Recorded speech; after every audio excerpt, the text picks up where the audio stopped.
right, thank you all for coming. I think maybe we'll get started. Members of the public are advised that the meeting will be recorded and an audio recording of the meeting will be made publicly available on Council's website. Also just noting that all councillors and members of the gallery are wearing masks today and social distancing.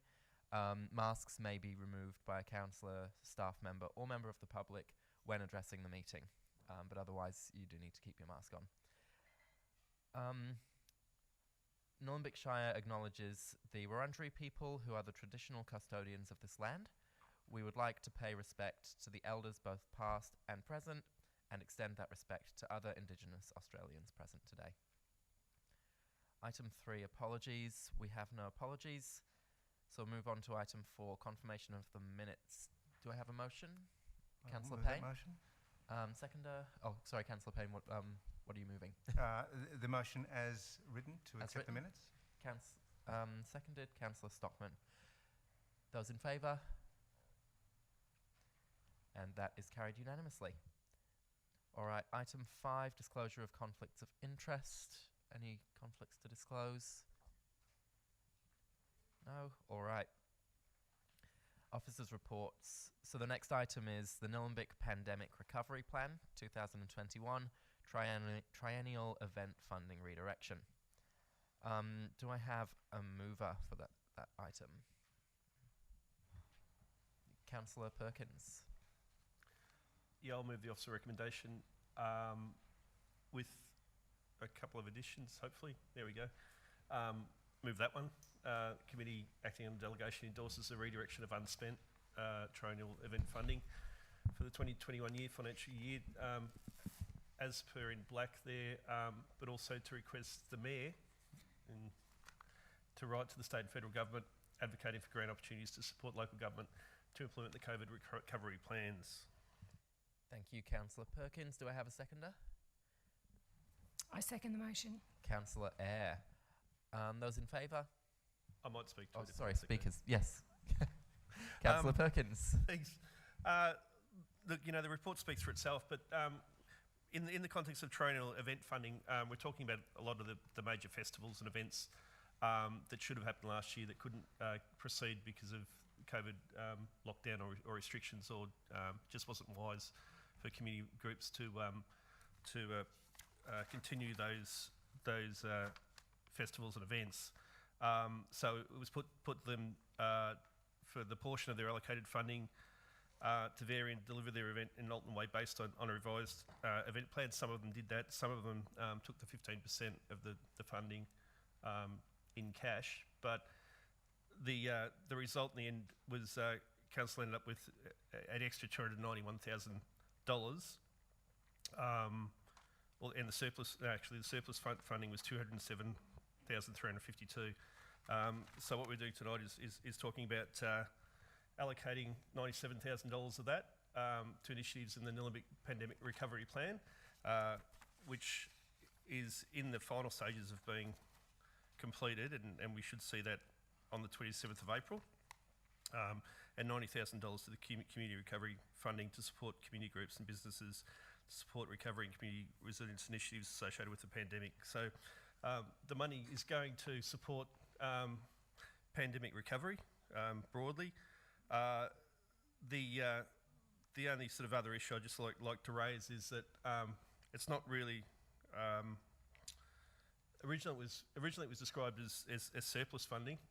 In the overall scheme of things, it's not surplus because Council's mid-year budget review put us about $2.1 million in a worse position than we were this time last year. So the pandemic has cost everybody a lot of money and heartache, including Council. So you know, it's still a significant amount of money, but we're trying to redirect that back to the community and deal with the budget shortfall in other ways. So thank you. That's all I have. Thank you, Councillor Perkins. Councillor Eyre, would you like to speak to that? Yeah, really the only additional information I would mention is that there will be a grant round in May So some of the surplus funding from item B will be in May from grants. So just look out for those. Thank you. Thank you, Councillor Eyre. Would any other councillors like to speak? Councillor Duffy.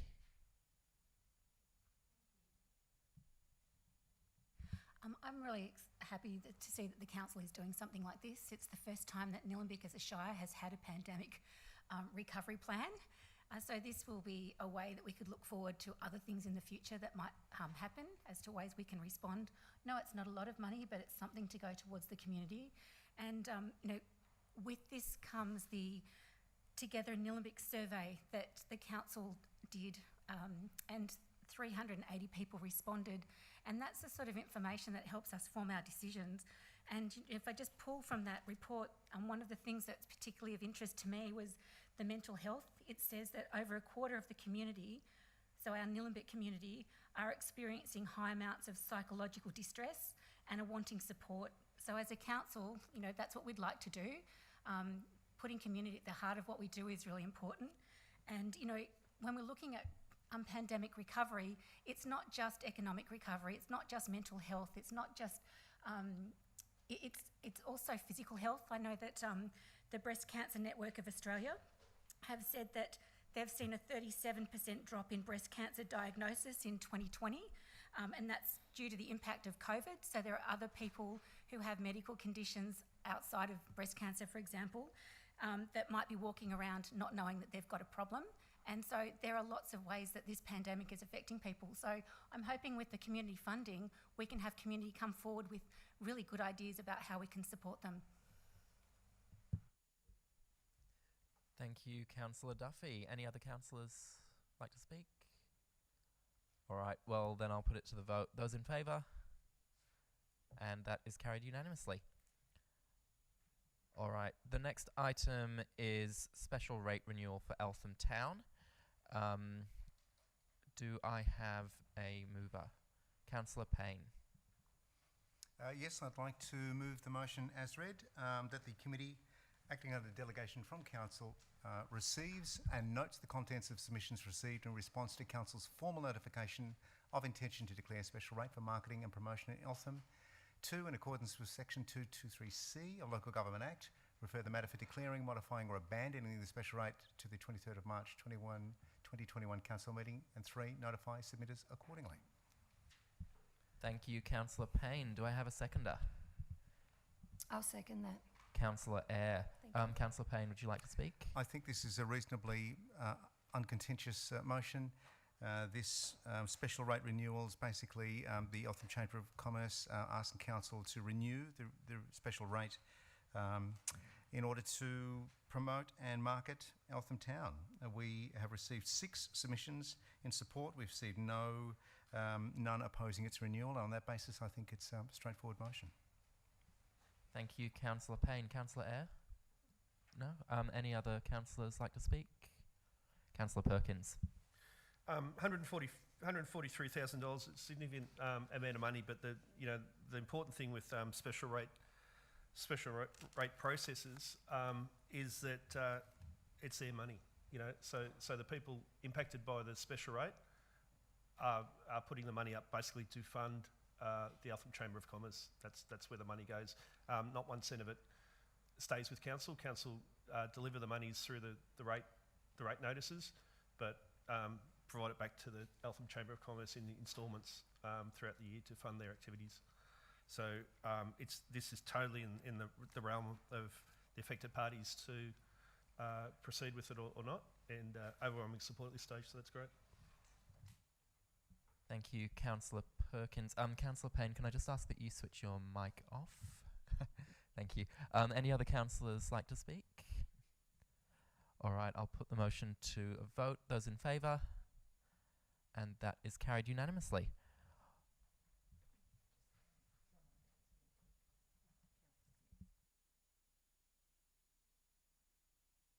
And I'll just remind councillors to get as close as you can to the microphones when you're speaking, just so everybody can hear you. All right, we'll move on to the next item, special rate renewal for Hurstbridge Village, hearing of submissions. We have 2 speakers tonight. So I'll start by calling Michelle Murray to speak. Is Michelle here?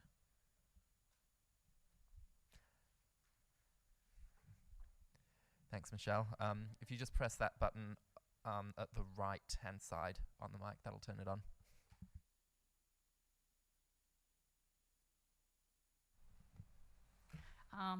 Good evening. I'm here tonight basically representing all the business owners that we've managed to speak to from Hurstbridge to formally object to the proposed special rate. As per our letter of objection that we dated the 27th of January this year, we, the actual traders, are requesting a 1-year waiver due to the extreme COVID-19 pressures felt both mentally and financially by each of us. Basically, none of us can afford this huge cost after the many months of lockdowns and restrictions, and we've all suffered greatly. We have over 30 signatures, which represents at least 50% of our traders, on our letter that shows that we all feel we get minimal or no benefit from the imposed levy. The consensus seems to be that we all do our own advertising, be it social media, business cards, etc. We understand that, back onto the letter from Nillumbik on behalf of that, it does cover market events, promotional materials, but we just feel we need a bit more clarity on that. We're really not feeling that we're seeing that. The feedback says word of mouth in our demographic for our customers is why they are loyal to our businesses, not necessarily social media and marketing. In my specific case, it's all about the extremely personal service we offer. Sadly, due to COVID, I can no longer afford staff. Sorry, I didn't think I'd be like this. And it's hard on my own. Others are in a similar position.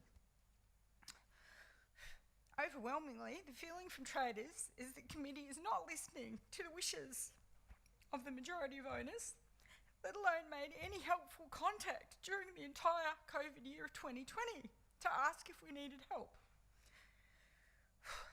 We now all have to think of what's best for our businesses individually as COVID continues for the foreseeable future, and as a small town where we try and help each other.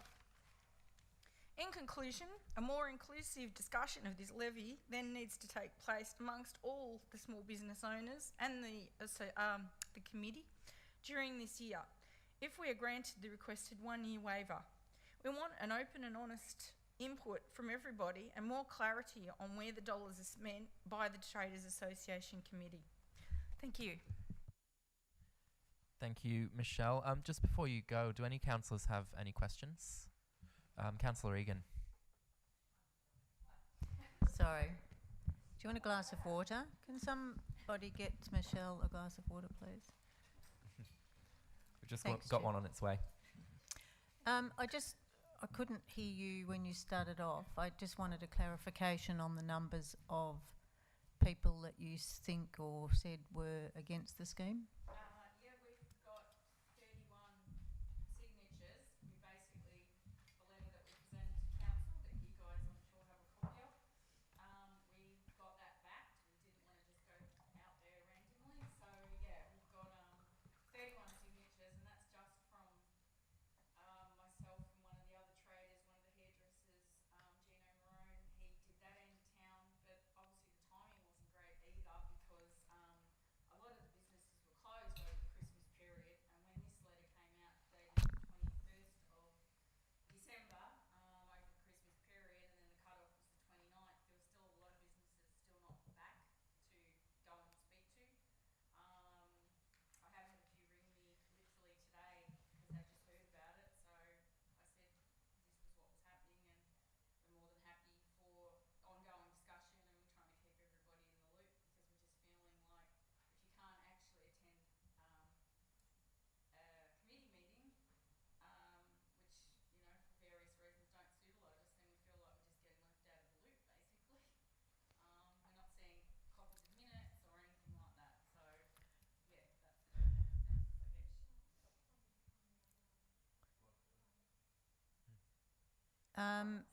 Right, so another question I had was, I've had a few phone calls from a few of the traders that explained to me that staff had signed on their behalf.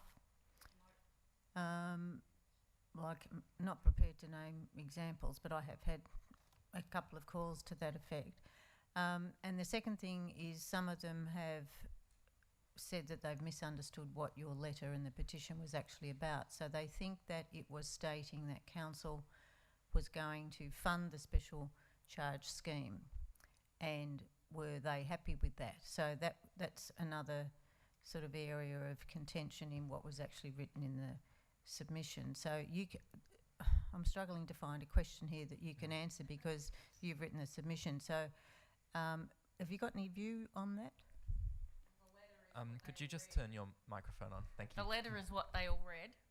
There was no gun held to anybody's head.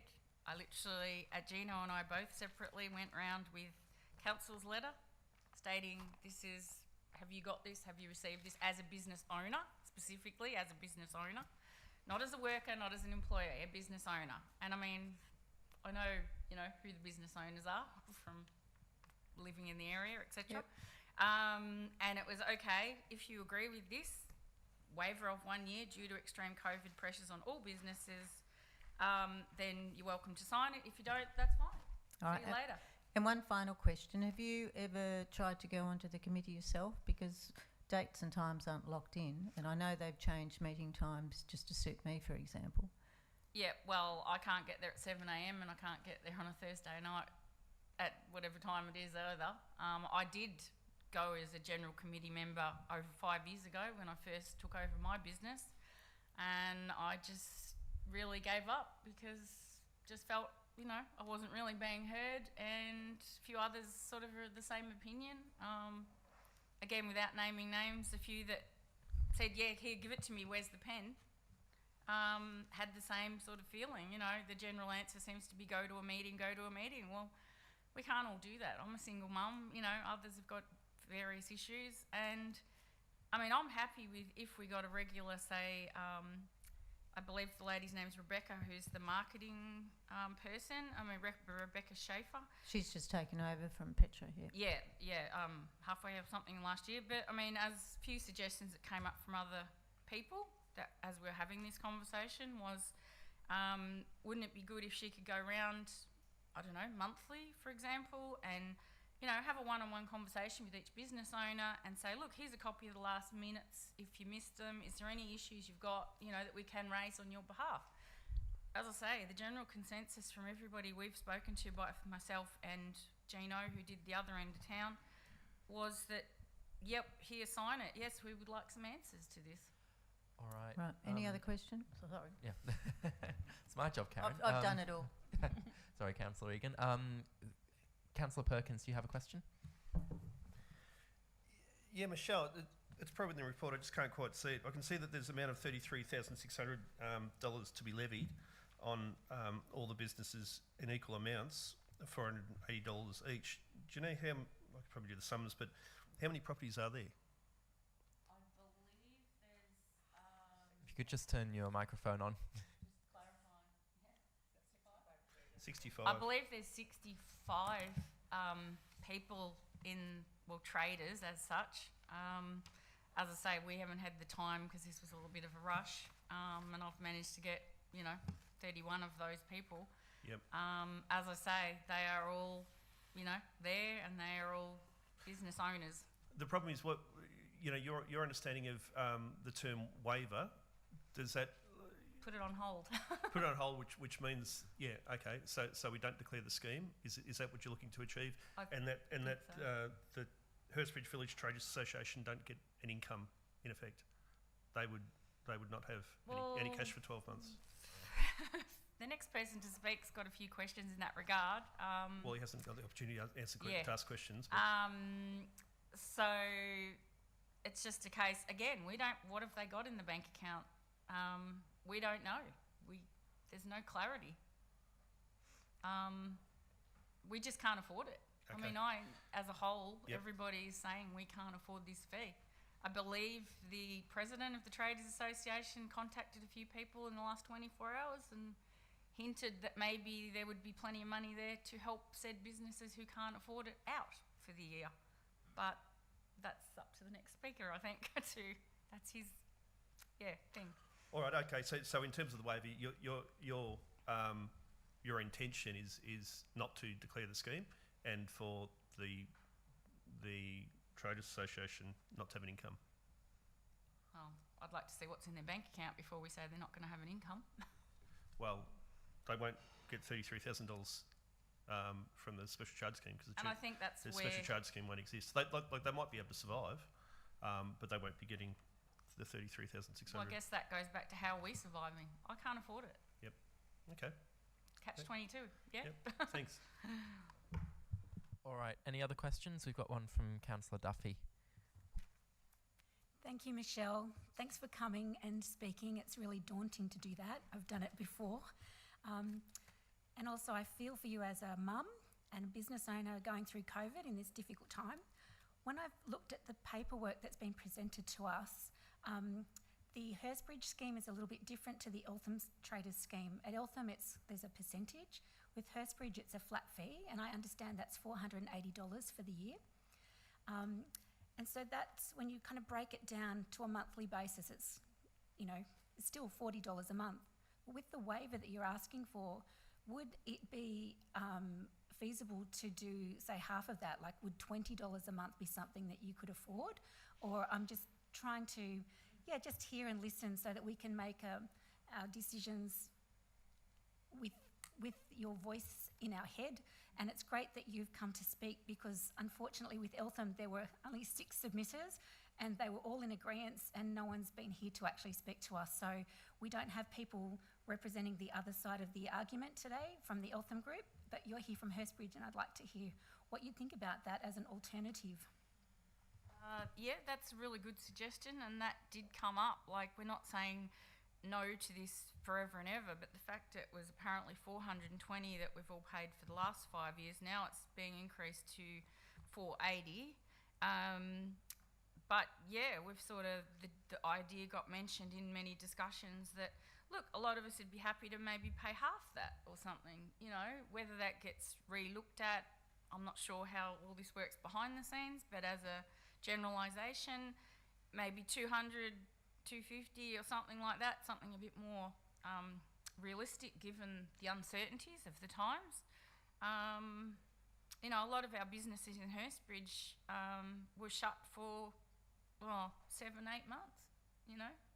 It's just, you can't get it if you haven't got it, I guess. So yeah, I mean, that's something that did come up and something we'd like to look at. I guess the whole point of asking for a waive or is then to discuss any modifications maybe, or what are the other alternatives to this, and just, everyone would like to get together at a mutual time and discuss it in a bit more depth, because it sort of just got thrown on us at the Christmas period, and it did make things a bit hard with a lot of businesses just not there. They'd shut for their holidays and things, so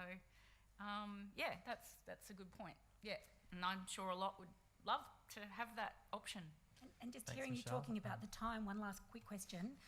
With this coming at the very end of the year, a couple of days before Christmas, is there another time of year that you think it would be easier for you to consider this with your business? Like, if for this charge scheme to come up again, I'm guessing that you wouldn't want to hear about it just before Christmas next year. So is there a time of year that would be better suited? So it's only every 4 years that this decision is made, is it? Okay.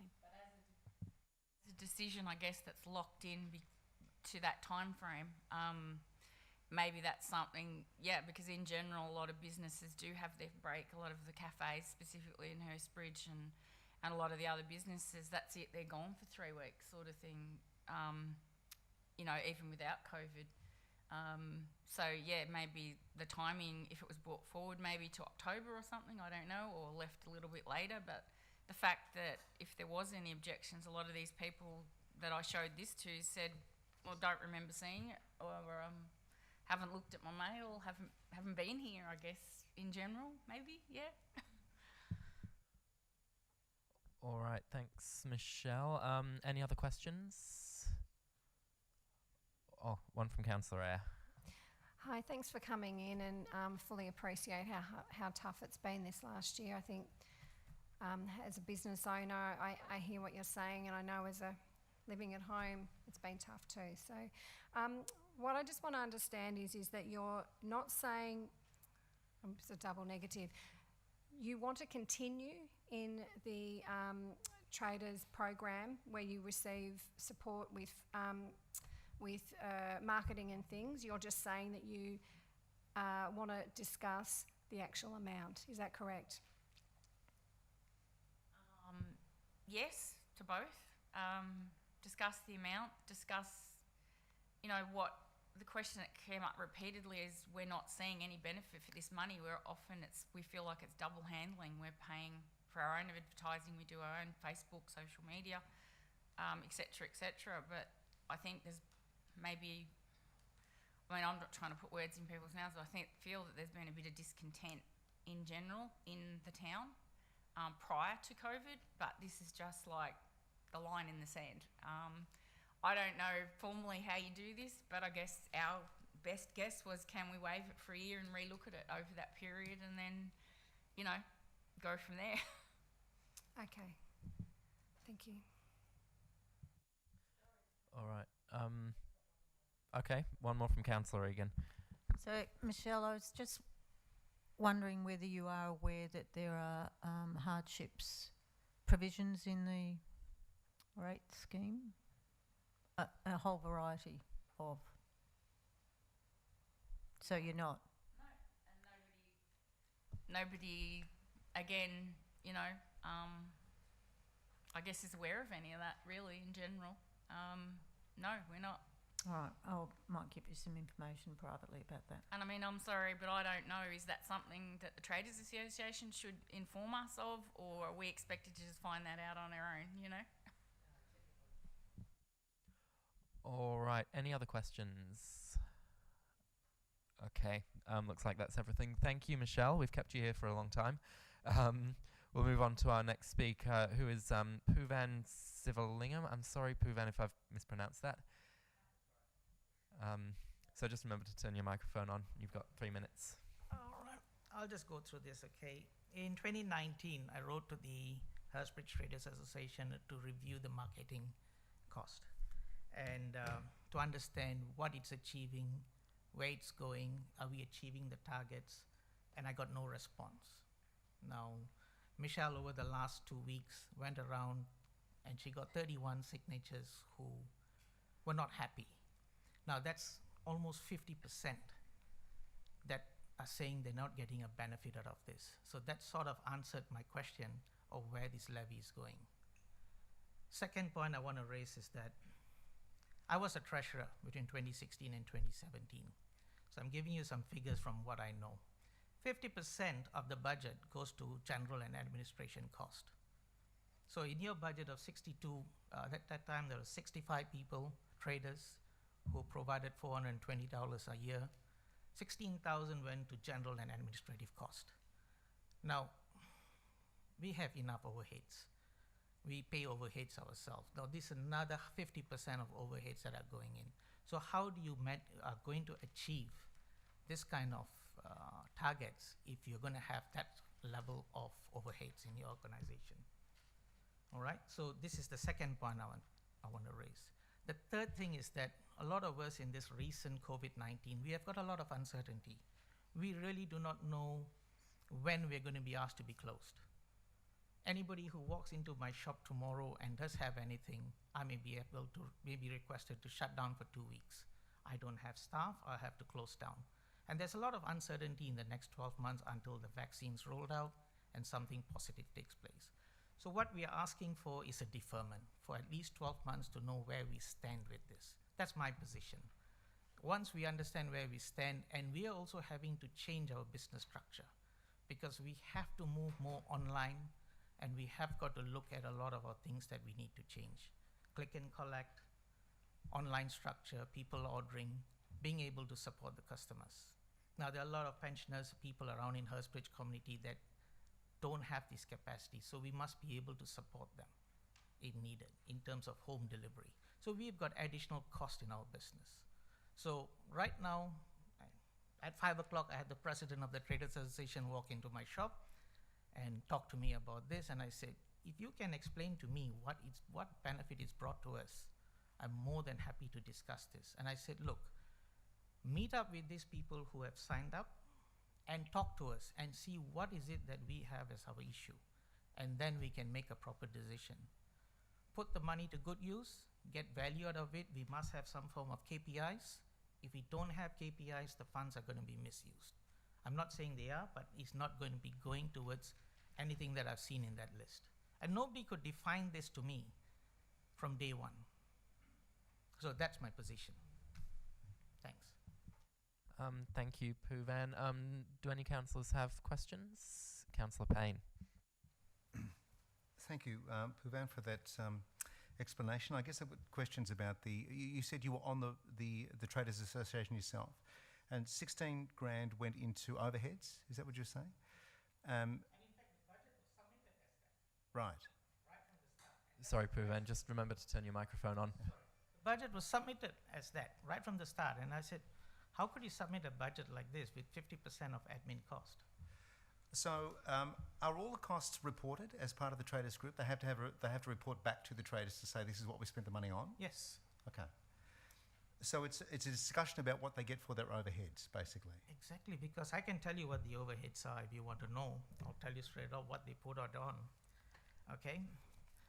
Marketing coordinator, web hosting, insurance, surveys, gifts and presentation, accounting fees. Okay. Now, you ask, we have all these costs in our own business, and here we have a second layer of cost in there. Yeah. So if you're going to do all these things, it must support individual businesses. To say, I know we've got a different cross structure, right? But you have to understand how that money is spent to ensure that it's going to help all of us. We're in a tricky situation because we're simply receiving the submissions tonight, so we understand that that's really the point of the motion, to understand what's going on. And it seems that there could be systemic problems there with either how the money is spent or the structure of the traders organisation, or a difference of opinion on how the money should be collected and spent. But thank you for that. It's kind of news to us that didn't realise there was this situation going on in Hurstbridge. So that's why I made it clear to the President today. I said, let's sit down with these people who signed this document and talk to them and understand what the issue is. Okay, and once you do that, then you'll understand where we all are coming from.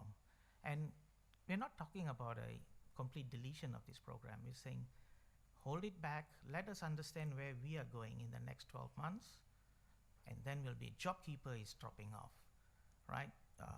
Base salary for people, minimum wages is going up. CPI kicks in from April 1st. Okay, and I've got landlords are putting into their owners corporation loss of rental and temporary residence in their owners corporation. So you've got all these things coming in, so big question mark. Thanks, Poovan. Any other questions? Councillor Duffy? Thank you, Poovan. My question is just to clarify my understanding that you're at the moment asserting that you don't feel that you get value for money from the belonging to the Hurstbridge Traders Association, or is it that at this time of pandemic you don't see the value that the Traders Association brings to the collective of traders? It's both ways, but you got to look at it. I got to look at it from a perspective of a community. Sometimes some things bring benefits, sometimes some doesn't. Okay, but there must be a proper explanation and there must be proper understanding of how your money is spent and what value it brings back to us. If nobody can answer that to me, then why are we paying this levy? Yes, I hear what you're saying, and that applies, I suppose, to Eltham and Diamond Creek. And the one last question that I've got is, with JobKeeper closing in the next month or so, do you have staff that are on JobKeeper, and do you know that there are many other businesses that are going to be affected with that? And then just the general community, what do you think the impact will be there? I won't speak to other businesses. They have their own individual this one. For me, I kept my staff while during the COVID-19. I did not apply for JobKeeper, okay?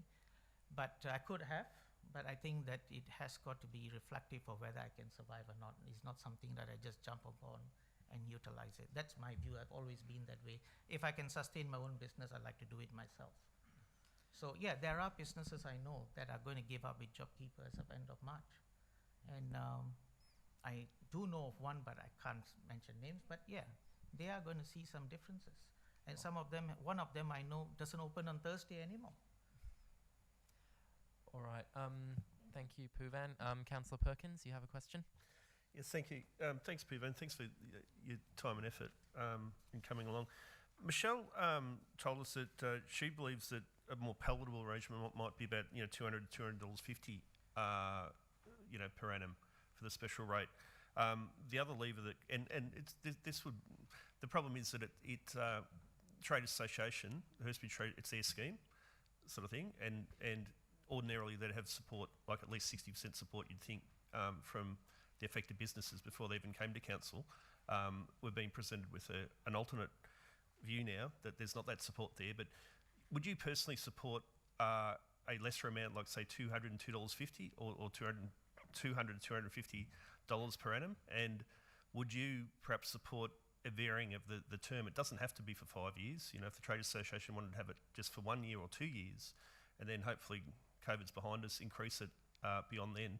What are your thoughts on varying the term as well? Look, I'm open to meeting at any level. All right, if that helps all the businesses, I'm more than happy to say yes. But I think also you must remember that the Traders Association has got a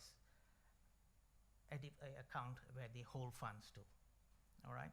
At the time that I was a treasurer, there was about 16,000, and I asked them, "What are you using this money for?"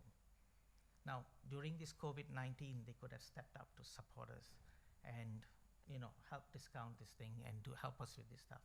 Yeah, going forward, if it's go to 50%, it's something better than nothing for us. Okay.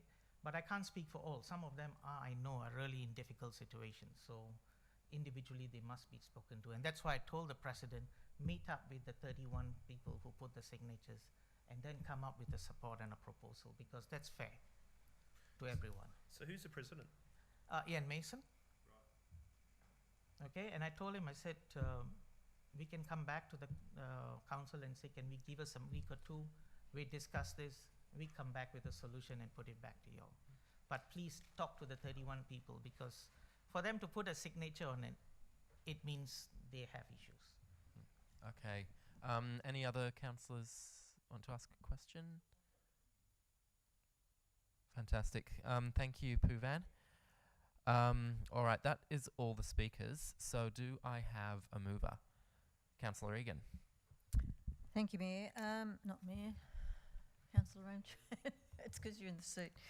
I'd like to move the recommendation that the committee acting under delegation from Council receives and notes the contents of submissions received in response to Council's formal notification of its intention to declare a special rate for marketing and promotion of Hurstbridge Village. 2, in accordance with Section 223C of the Local Government Act 1989, refer the matter for declaring, modifying or abandoning the special rate to the council meeting on the 23rd of March. And number 3, notifies the submitters accordingly. Thank you. Thank you, Councillor Egan. Do I have a seconder? Councillor Duffy. Councillor Egan, would you like to speak? No, I won't at the moment. I was happy to hear the submitters, and I'd like to do a little bit of my own research and then come back to council. Thank you. Thank you, Councillor Egan. Councillor Duffy, would you like to speak? Thank you. I'd like to thank you for coming tonight too. I think it's really important for us to listen, so that when we're making our decisions, we're making them with the human, thinking of the humans that are affected by what we do. So I'm noting that this is to go to the next council meeting so that we can listen and absorb to what people have had to say and do some more research into that. Thank you, Councillor Duffy. Any other councillors? Councillor Perkins. Look, I'll support the motion, which is to bring this back to the council meeting at the end of the month. But just where I'm at the moment, there does seem to be some issues here. A decision will be to declare, modify or abandon. I'm at modify or abandon at this stage. Modify would be my preference. I think the Hurstbridge Trade Association and all trade associations do a fantastic job. But it should be a fairly easy decision, because this is a decision around what individual businesses want to do with their money. Do they want to pool their money and into a central fund and employ a marketing coordinator and fund the Traders Association, or do they not want to do that, or do they want to do that to a lesser amount? I'm hearing tonight that perhaps $480 per annum is too much at this stage. I'm also feeling that to roll over the special charge scheme after the year we've just had, as though nothing has happened, for another 5 years at that increased rate, probably is it's arguable that it's asking too much. So, I'd want to see some more evidence from the Traders Association, more and above, a letter from them endorsing it. I'd like to certainly hear a lot more support for the scheme in its current form, or else they need to perhaps reach a compromise. The issue is that council can declare the scheme, and if it's not demonstrated, if we're not comfortable that, we might think we can get away with it, but in actual fact, the traders can go straight to VCAT, and if they can demonstrate that there wasn't majority support for the scheme, the decision gets overturned, and it's a waste of time, money, and effort on everyone's behalf. So I'd like to see a scheme that gets up, that has the prerequisite support, which, for council purposes, it's at least, nominally 50% or 60%. But I think there's some work to be done here, so I hope officers are going to meet with the Hurstbridge Traders Association and encourage that sort of meeting and going around and talking to all the traders. The special charge schemes in my time on council, they're hard to get up at the best of times because a lot of people don't see the value in them. The marketing group have to market themselves, especially leading up into the special charge scheme. And it's happened in Diamond Creek the last time. A couple of people went around and got written individual letters that almost abolished the scheme. So they have to renegotiate, with their business community and come up with an outcome that satisfied the majority. So I suspect that's where we're at, but just flagging what I know and my experience in this space says the Hurstbridge Traders Association have to go away and do a bit more work. Thank you. Thank you, Councillor Perkins. Any other councillors? All right, I'll put it to the vote. Those in favour? And that is carried unanimously. All right, the next item on the agenda is the John Street and Bridge Street proposed road discontinuance. We have a number of speakers on this. So first I'll call Richard Sherman. Richard, are you here? Fantastic. If you could just come to the front.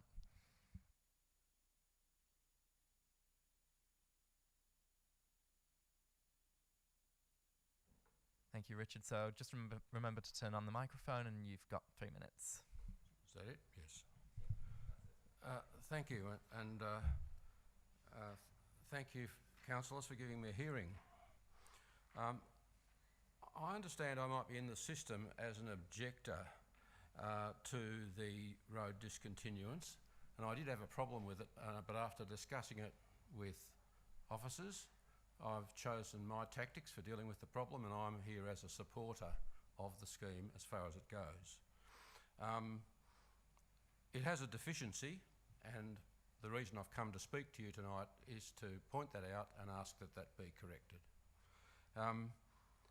At the ordinary meeting of council on 25th of February 2020, a motion was passed covering 5 separate issues to do with the John Street, Bridge Street situation, and item 2 on that motion was that council commences procedures to remove the road reserve status at the non-trafficable eastern end of Bridge Street, Eltham, and proceeds to rezone the land to public park and recreation zone, retaining the footpath currently used as an access way link. That was adopted by the council unanimously. Tonight I just focus on that clause, and so I'm only talking about the Bridge Street part of this scheme. The officer's motion before you tonight only partly meets the requirements of this. It only goes part of the way along the non-trafficable eastern end of Bridge Street. Mr. Chairman, may I stand up for a moment? Of course. Here's a brief map. For those of you who are not from the Eltham area, this is Bridge Street, the same street that Bunnings is in. This is the very eastern end of it. There's a history behind all this which I won't go into, but there had been a little private street that extended, it's only 6 metres wide, down to the Crown allotment boundary, and then later on a subdivision was done to the east where a little walkway was provided. That walkway is used by people who come in from the east and the southeast through that area and then up Plumtree Close, and there's a pathway there to the Eltham village, and people can take that path, get to the village without having to climb any of the particularly steep hills. There's a problem there. The officer's recommendation is to apply the requirements of the motion from last February only to part, the red part that I've shown here, not to the whole. This is also non-trafficable part of the eastern end of Bridge Street.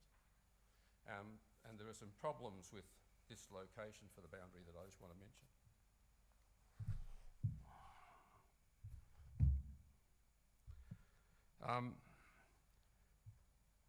There is community acceptance for my suggestion that that green area also have the road standing discontinued. In particular, the owners of 8 Plumtree Close, which is this property, and the 83 John Street, who are the 2 adjoining landowners, agree with my proposal.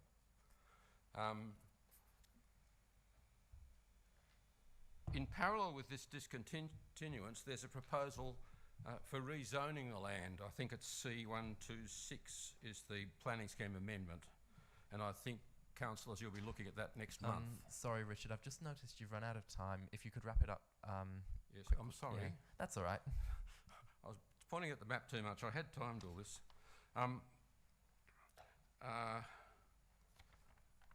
You could just give us a quick summary. Yes, I'm sorry, Mr. Chairman. That's okay. The decision you now have made before you will be made by you, but the final approval of the planning scheme amendment will be made by a one-man panel, and it's really important, I believe, that the position put by the Shire to that panel reflects the reality that there is a desire in the local community to form a friends group and tend this little linear park for its natural and heritage values. It will help your planning people if they can say the whole of the area to be involved, and that what was previously the western boundary with a focus on property boundaries is being corrected. I ask that the committee pass the officer's recommendation and then immediately pass a motion for a further road discontinuance to complete the task. Thank you, Richard. Would any councillors like to ask Richard any questions? Councillor Perkins. Mine's a question more of the officer in terms of process. Is anyone here in terms of what does it mean to extend the road discontinuance? Is at the start of the process again? Can we tack that on?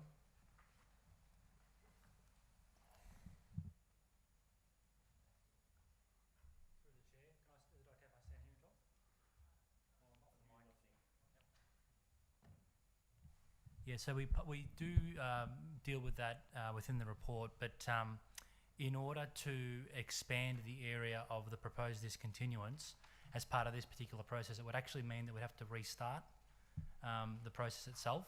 There are other mechanisms available to council where it could consider a separate road discontinuance to include the said area, but then you're essentially restarting that process to incorporate that small section. All right. Thank you. Any other questions? Councillor Duffy. Oops, thank you. Thank you, Richard, and thanks for coming with your prop today. I was out at this your streets today having a look so I could understand what it is that we're really voting on. I've got a question for you. Does it make common sense to you for council to not extend the area that's been missed? I walked through there and I formed an opinion, and I'm just wanting to hear you say whether you think it's makes sense or it doesn't make sense? Please forgive me, under the sensible guidance of the chair, I was hurrying through that bit. I think there are very good arguments for correcting this mistake. One is to do with that it does would reflect the reality of what the previous council had already resolved. But a second one is to do with the planning. I think having this artificially chosen boundary halfway along the non-trafficable road puts a focus on the boundary between two properties. This boundary between 83 John Street and 91 John Street, which is completely inappropriate, because I think the community want to fix up this park. If it has a focus on that boundary, the owner of one of those properties can go in, talk to the panel and say, they're all picking on me, they only want to stop it being trafficable behind my place, and they're not worrying about anywhere else. And I think that's an inappropriate focus, and it would be a dreadful shame if we lost the opportunity to do the planning scheme amendment because some argument like that was given weight by this inappropriately placed boundary. Thank you. And I've got one more question. When I was walking along, I really noticed how much this pedestrian pathway really connects with other pathways to get people to different parts of Eltham, people walking their dogs and enjoying the space. And you were talking about setting up a friends group. Is that something that most of the neighbours would like to participate in, just to see this area beautified? We've got about 16 households that people have said that they want to be involved and participate in an email distribution group. At the time, this is going back to last February, we wanted to start the Friends group straight away, and our councillor at the time said, no, don't do that, leave that for council to take the initiative, and they haven't yet. But Where's he gone? Who was that? Peter.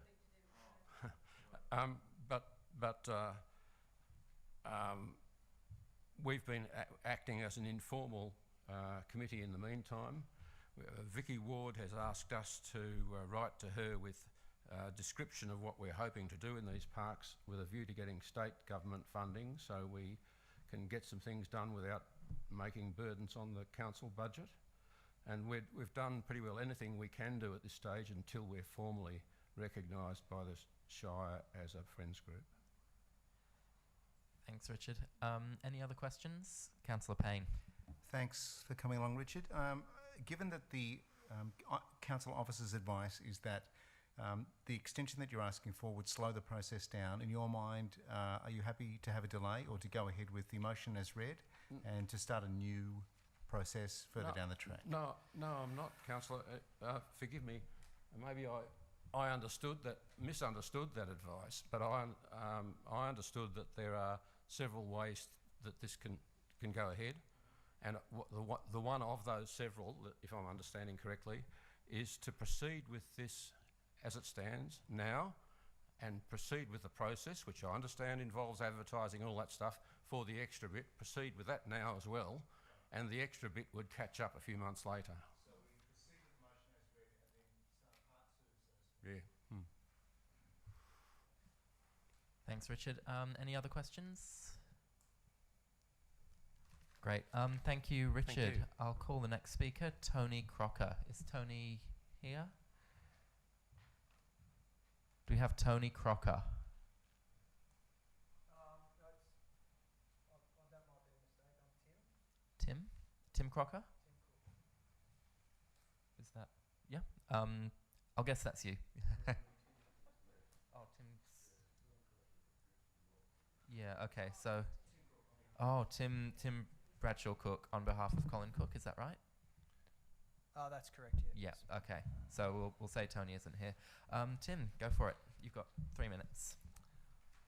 I speak to the road reservation discontinuance proposal with regard to the easternmost end of John Street, Eltham, on behalf of Mr and Mrs Cook, who agree with the council that the road reserve land is not a road and is no longer required for vehicle use, agree with the council proposal to discontinue the road reserve, and disagree with the comments made in the council letters of 26 October 2020, that is, that the entire area should remain open for pedestrians should the discontinuance proceed, and the letter of 7 January 2021, that is, that all of the land is currently serving a public open space function and therefore should be retained by council for public use.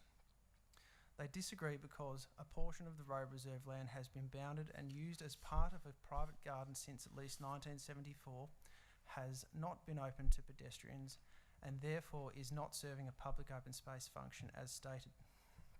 The proposal includes land inside the pre-1974 original fence of the Cook property, which was purchased by them in 1987. As background, the property was subdivided in 1974. Around that time, any re-subdivision in the smaller 33 feet wide streets, such as John Street, was required to show a widening strip in order to increase the overall road width to 50 feet. Continuity of the road widening was never achieved, and therefore the widening easement was no longer practical. To explain, at road construction post-1987, the constructed 33-foot wide road only abutted 6.6 metres of the westernmost frontage of their property where it ended. The remaining estimated 38.8 metres of the original reserved widening strip was not used because the constructed road did not extend beyond their gateway. In 33 years of residency, the original fence boundary has never changed. The road widening strip has remained fenced. The public have never had access to this area of land, be the widening strip, despite council implying the contrary in their proposal letters. The status of this boundary and land occupation has never been challenged, nor has there been official advice that the land was set aside as a road reserve. The title of the reserve land remains in the names of the subdivider.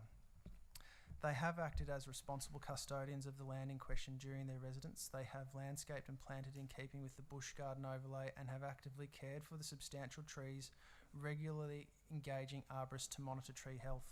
They have effectively contributed to the conservation of the natural environment for 33 years. To open to the public a portion of the long-time fenced land would impact considerably on their security, privacy and quiet enjoyment of their home. Given the long and uninterrupted period of occupancy, it is considered that they have acquired the right to be registered as the owners of the original road widening strip by virtue of their exclusive and continued use of this land. And they respectfully request that council facilitate this process. They believe that by council assisting in this process, it will not conflict with the council's stated intention to discontinue the road and create a pocket park and recreational zone to the north of their property. Thank you. Thank you, Tim. Do any councillors want to ask a question? Councillor Egan? I just want to know on the map that we've provided, because I'm still confused as to where it is that you're talking about. And I'm not sure how to do that. Can you put it up on the screen? No. The address is 86 John Street. It's So which bit of that bit though? Maybe Richard's map might be helpful. Would that be helpful in this instance? Or you've just got the it's Bridge the Street. other one. The other bit. You've got Bridge It's the Street. other bit. On page 109 of our notes, there's a map, and the bottom of the two diagrams shows John Street at the bottom, and I Yep. believe the area is called, if you can barely see it, it's part of the diagonal lines. Yeah, is it the left or the right? It's the right. Okay, Yeah. that's all I wanted to know. Yeah. Okay, thanks, Tim. So all that patched area? No. No, it's only part of it. Just the lower part of that patched area, yeah. Right. Have you got is there a rough meterage, like length of the fence? I Just very don't- roughly? I don't have that information on this page. Just from a ballpark? I don't know. No, okay. Sorry. Would any other councillors? Councillor Payne? Thanks for coming along tonight, Tim. In terms of the land itself, would you say that your parents seek to have adverse possession of the land, or have the council basically hand the land over? It says here they would like council to facilitate the process of being having them registered as the owners. Right. I'm not familiar with the process here, and this is something where I actually don't know what the legal processes are, and I don't know if that's something we can refer back to council officers to find out what the actual process is. in this instance. This is the first adverse possession. Keep it to a question. Yeah. Oh, well, okay. So you've answered the question. Thanks for that. All right. I've been told we're not meant to do questions given Tim's speaking on behalf of his parents. Right. But if there are any burning ones that we think he might be able to answer, otherwise we'll stop there. Okay, great. Thanks, Tim. Thank you all. We'll move on to the next speaker, Barry Pearce. Is Barry Pearce here?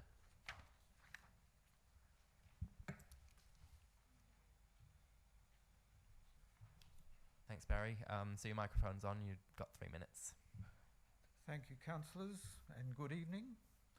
I endorse Richard Sherman's thoughts. I have previously submitted a written rationale for preserving the current pedestrian links in their current form and for valuing and improving them. Tonight is an opportunity to thank Council for their continued care and attention to promoting the essence of the Shire values.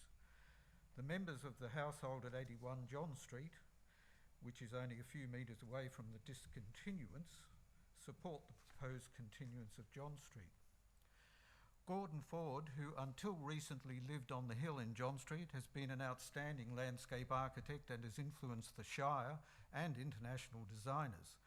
Some of my academic colleagues and landscape architecture people regard Gordon as the most important landscape architect and influencer of the 20th century.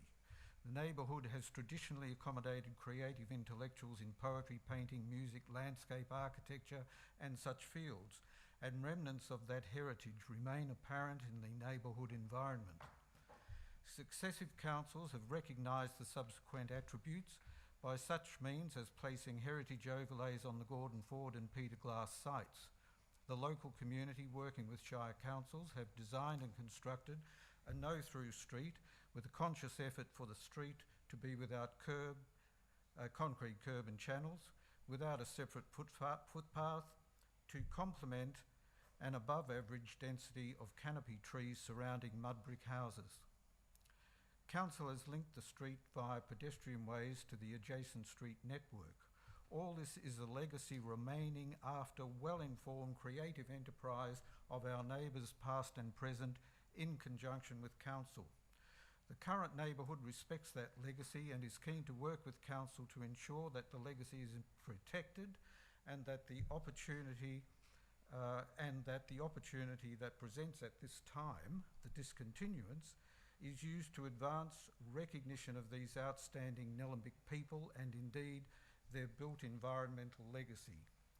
81 John Street, as part of the neighbourhood, looks forward to working further with Council to make the outcome of this discontinuance of John Street as powerful and noble a statement of Eltham values as is achievable via a friends group and local activity. Mutual respect and sense of community, sense of place are real attributes with real outcomes. They must be valued and protected in the same manner as we collectively might place a significant effort into the creation of a heritage overlay onto an 1845 garden, such as we once had in Livingston Street, Eltham, or to a group of 80-year-old trees, as we once had in Diamond Street in Eltham. Here is an opportunity to restore some of what has recently been lost and to make a bold statement of the Shire's values. 81 John Street and the neighbourhood is moved to work with Council to achieve this. Thank you, Warrenjeri. Thank you, councillors. Thank you, Barry. Any councillors like to ask a question? Councillor Duffy. Thank you, Barry, and thank you for your acknowledgement to the Wurundjeri people at the end there. I love the gum trees in the area where you're talking about, and I really liked hearing about your the historical overlays. 2 questions about this little patch. Firstly, would you like to see, with the discontinuance of the road, a heritage acknowledgement in the form of something like a signage, like Gordon Ford Walkway or something like that, to kind of link up the trails so that they've actually got a little name rather than just being unnamed? The answer is yes. Yes. We would like to acknowledge some of that heritage and the people. but without having a friends group, we haven't been able to formalise any of that. But that's part of the reason I've mentioned Gordon Ford. And we have put a little budget together which includes some commemorative plaque of that sort. Sounds wonderful. So the next part of that question would be getting council. Would you like council help to get this friends group happening quickly? Oh yes, please. And then the final question is, you mentioned heritage overlays that were on the 1800s garden in Livington Street and the 80-year-old trees that were nearby. So were those heritage overlays on and removed, or were they never put on? I'm just trying to, when you said once were there. Both of those that I mentioned, and I could mention more, are slightly different, but they were both areas where council worked with the community very hard over a long period of time, like nearly 2 years, to put a heritage overlay on an 1845 arts and crafts, one of the earliest houses in the area, which had a heritage garden. It was taken over by a person who likes tractors and bulldozers. We certainly know that in the case of Diamond Street, council took action and there was a total of $38,000 fine against the person who removed those trees illegally. Well, they were protected under a planning permit along with a lot of understory, all of which went. And that's the kind of destruction we've witnessed in our little area, and it is a moonscape apart from one tree and maybe one or two others that are sort of on the boundary with council. So it is an opportunity that the neighbourhood would like to take, having suffered that, and work with council to try and replace and restore some of that lost valuable environment. Thanks, Barry. Any other questions? Oh, one more from Just Councillor one Duffy. final one on that point. I'm really intrigued and love listening to what you've got to say, particularly about the history bent there and the way the community would like to work with this. With the Friends group going forward, would you see part of what the Friends group would be doing, as well as planting and looking at the beautification of the area, would that be looking at the places that you'd like council to consider for heritage protection, seeing as these places seem to have kind of slipped through the cracks? Well, I can't speak for the Friends group until the Friends group has formed, but I personally think there are many, and Mudbrick is one of them, places in Eltham which council could take a lot of initiatives in preserving our heritage whilst it is still here. There are some fantastic pieces of mud brick architecture alone. And I think the heritage listings of the Shire were at one stage mostly follies built on floodplains and God knows what, with people who had no architectural merit, really, but they're interesting and should be preserved. But there are a lot of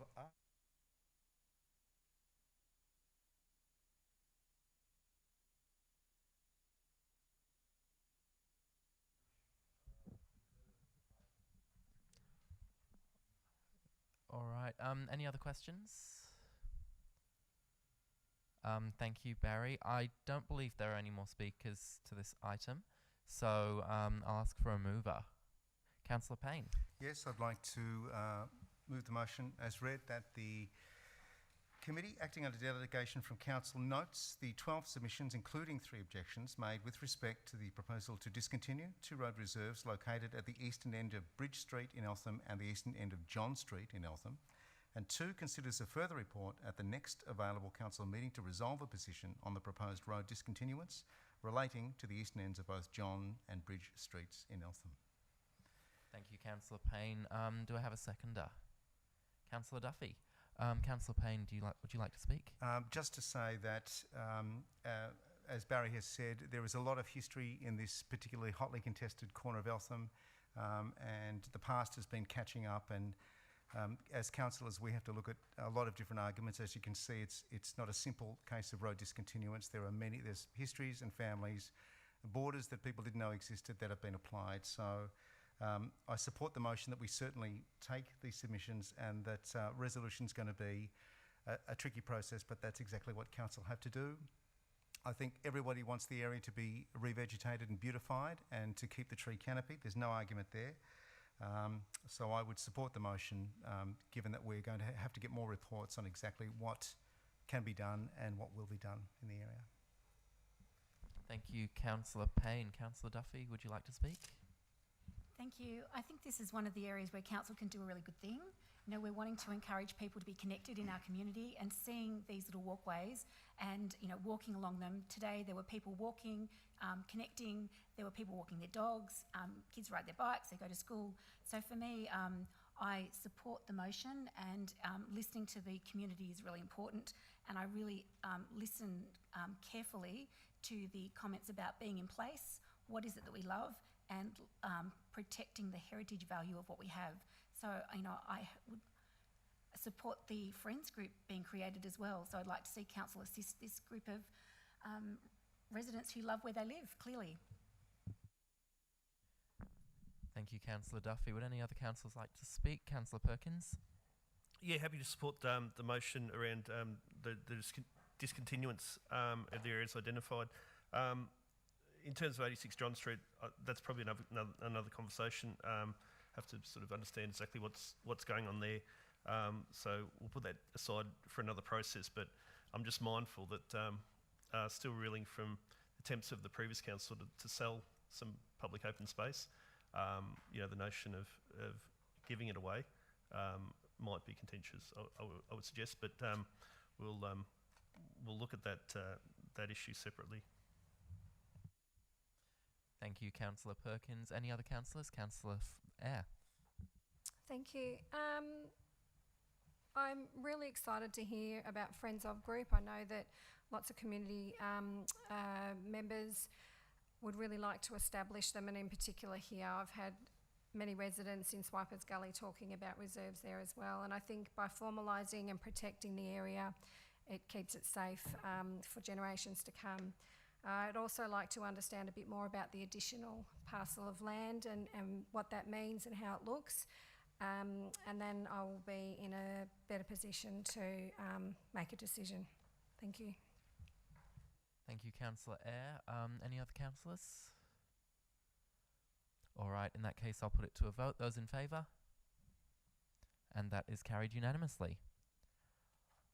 All right, the next item is De Fredericks Road, Yarrambat Special Charge Scheme. We don't have any speakers to this item, so can I ask for a mover?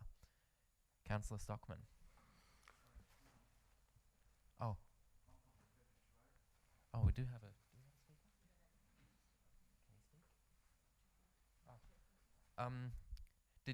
Did you register to speak on De Fredericks Road? Okay. You can have 3 minutes if you'd like.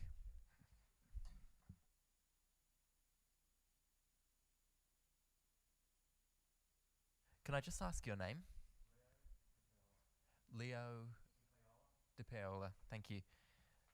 So Leo De Paola. So it's just that button on the right at the front here. That's the one. You've got 3 minutes. Okay, 3 minutes. I'd like to thank you for listening to me. My problem with De Fredericks Road, I've been there going on 36 years in November, and I just can't afford it because, one, me and my wife separated nearly 4 years in April, and at the time I was working, and I got a loan for $400,000. Now I still owe $383,000 approximately. The other reason, I'm on an age pension, I've been since December 2019.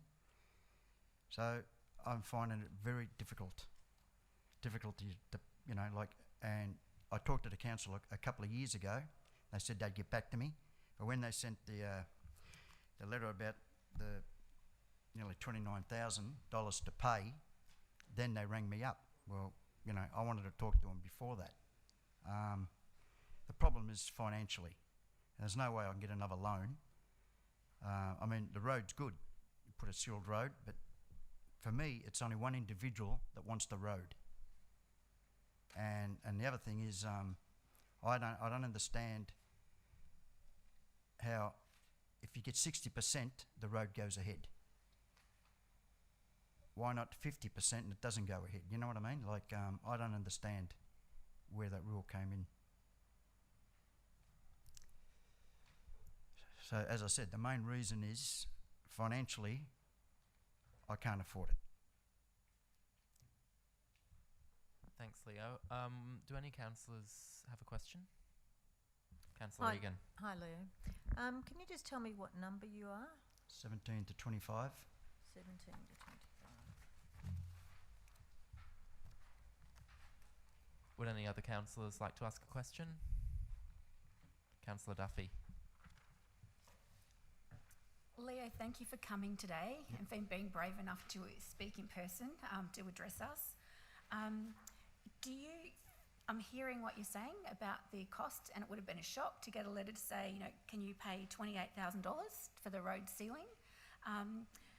In looking at the policy that Nillumbik has for sealing roads, at the moment, the residents of those roads bear the cost of the sealing of the roads.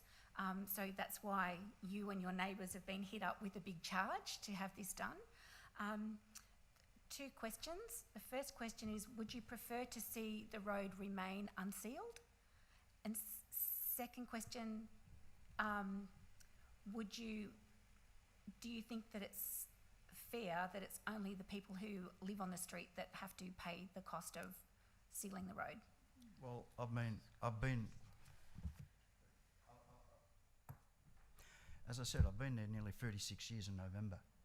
I've never had problems with the road. I mean, you get a bit of dirt coming out. But usually the tractors come down and they fix it up when it's really bad. And because of an individual that started all this, I mentioned names, but the problem is that I just can't afford it. And I mean, look, I'd probably agree on $10 a week or something, but not, you know, like $3,000 a year plus. I mean, my bill's about $11,500, and that's with discounts because of age pension, right? So add that, as I said, I'm only on a pension. So that's my major problem. And if I was working, yes, but as I said, and the other thing is, which I haven't said, well, it's in the letter there, I've got to get a hip operation. Both hips are gone. Because I used to do scrap metal, removalist, and now I'm paying for it. So, you know, I find it difficult. Yeah, thank you. I hear what you're saying.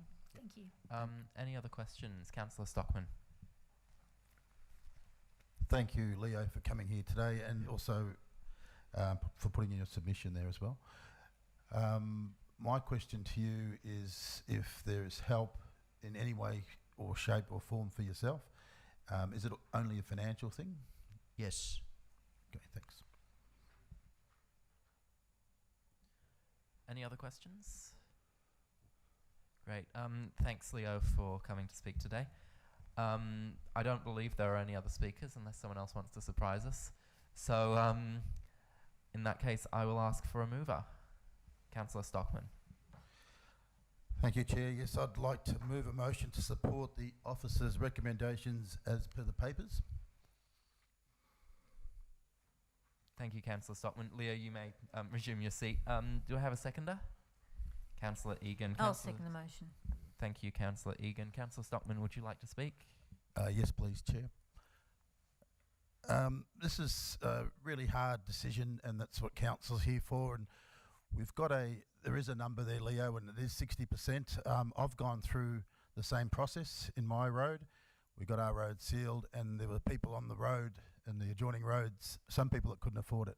And if it's a financial thing, it becomes very, very hard. And I think all of us here feel where you're at.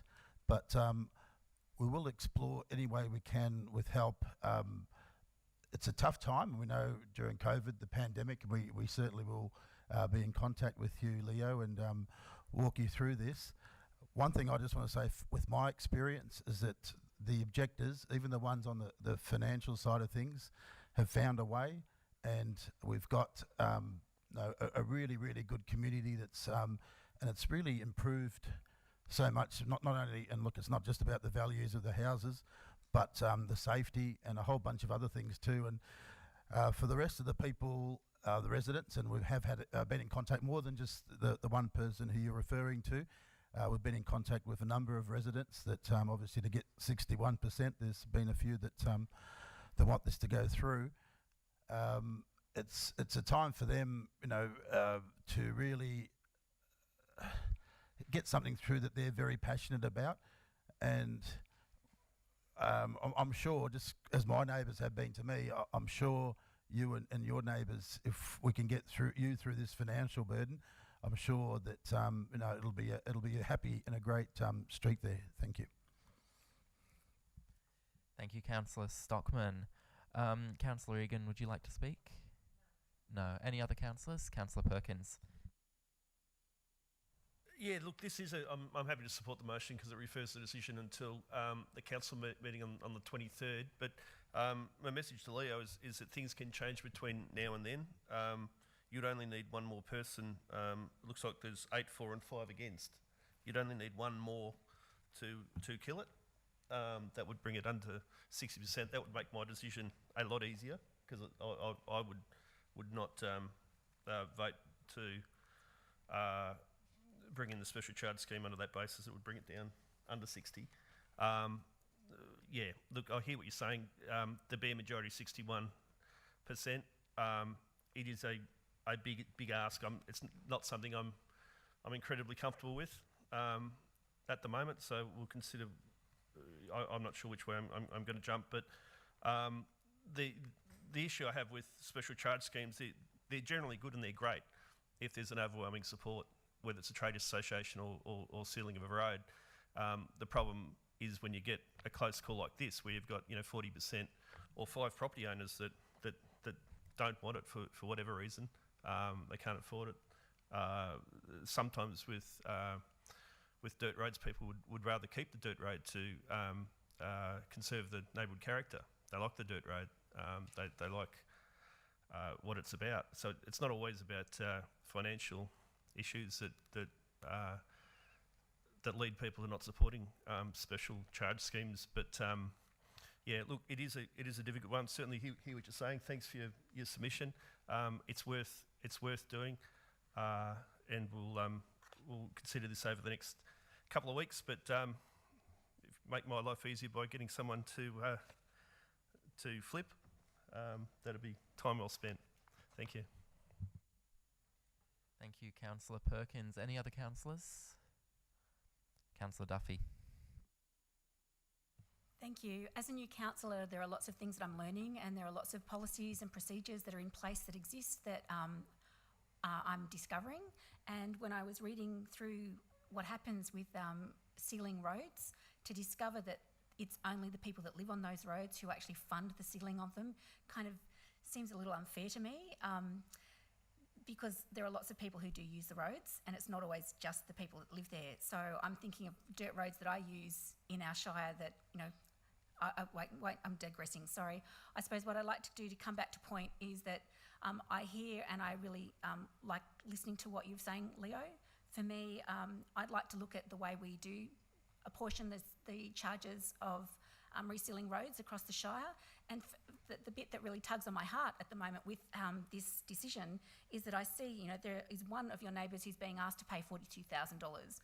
There's big sums of money, and we've just also heard earlier in the night about the impost of $480 on business owners. So I'm thinking the charge of $42,000, or in your case, $28,000 as an unexpected cost is enormous. And, we have unexpected things that happen. I've got an unexpected large sum to pay at the moment, and I'm trying to work out how to pay that as well. And unfortunately, I'm not going to be here to vote at the next council meeting, but I'd just like to let you know that I've listened to what you've had to say, And, in moving forward with our council decisions, that's our job to look at the policies that we've got in place and how they are best suiting the community. And council hearing that we've also got a limited amount of money to do the things that we want to do. Thank you, Councillor Duffy. Any other councillors? Councillor Eyre. Thank you. I just wanted to say that I want to know if information has been included, if not already, for those wanting the road to be sealed but need more information on financial options, and what information's been included, how it's been included. Is there someone that they can speak to understand it more? That would just be more helpful for everyone, I think. Thank you. Thank you, Councillor Eyre. Any other councillors? All right, in that case, I'll put the motion to a vote. Those in favour? And that is carried unanimously. Okay, the next item is Rockcliffe Street Eltham Special Charge Scheme.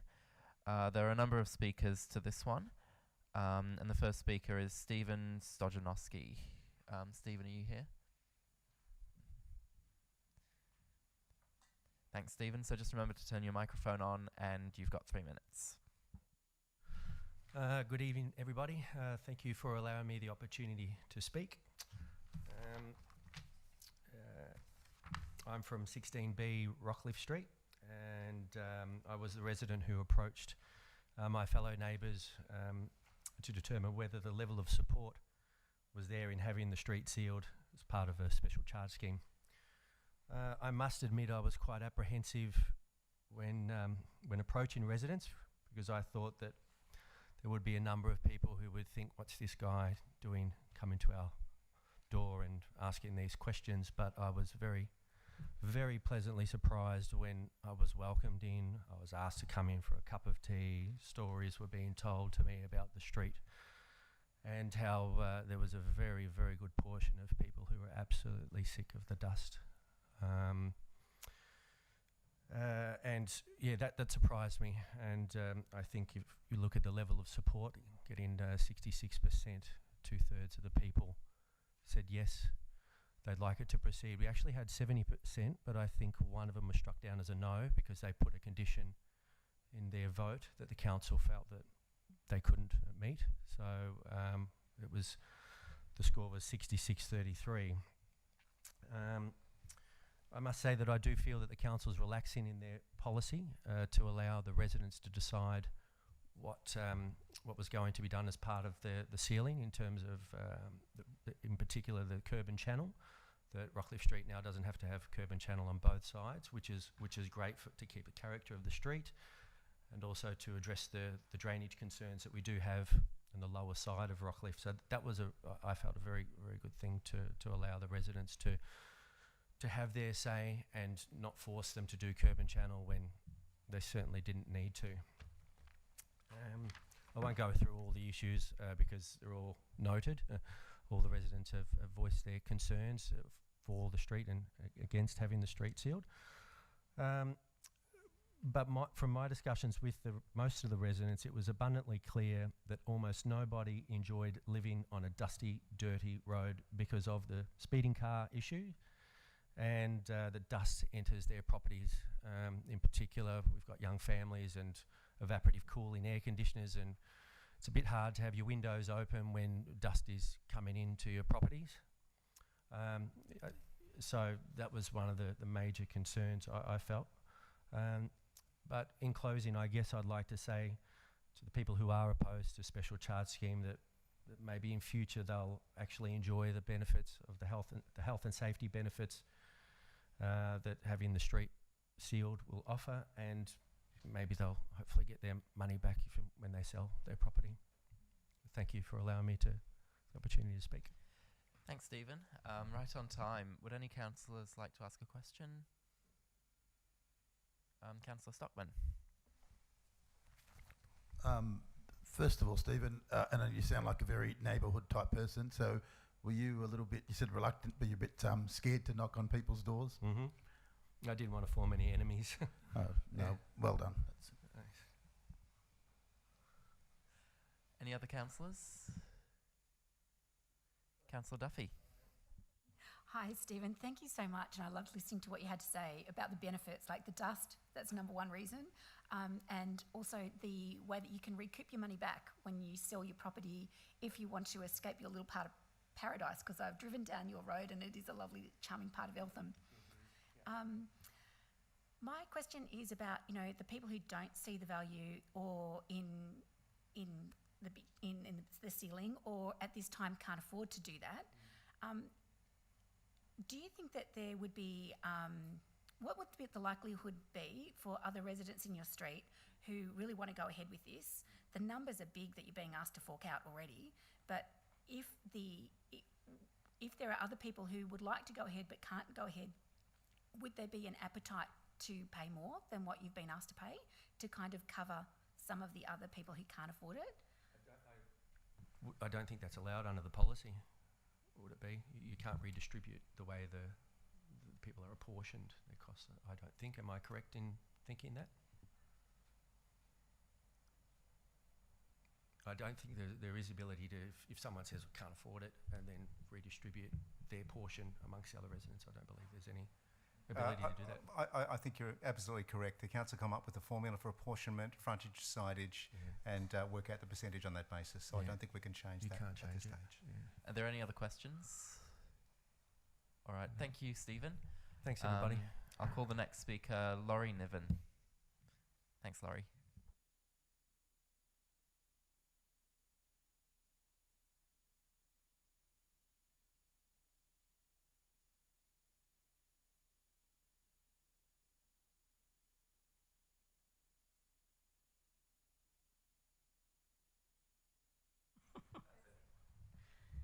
No hard feelings, Stephen, but I'm the other side.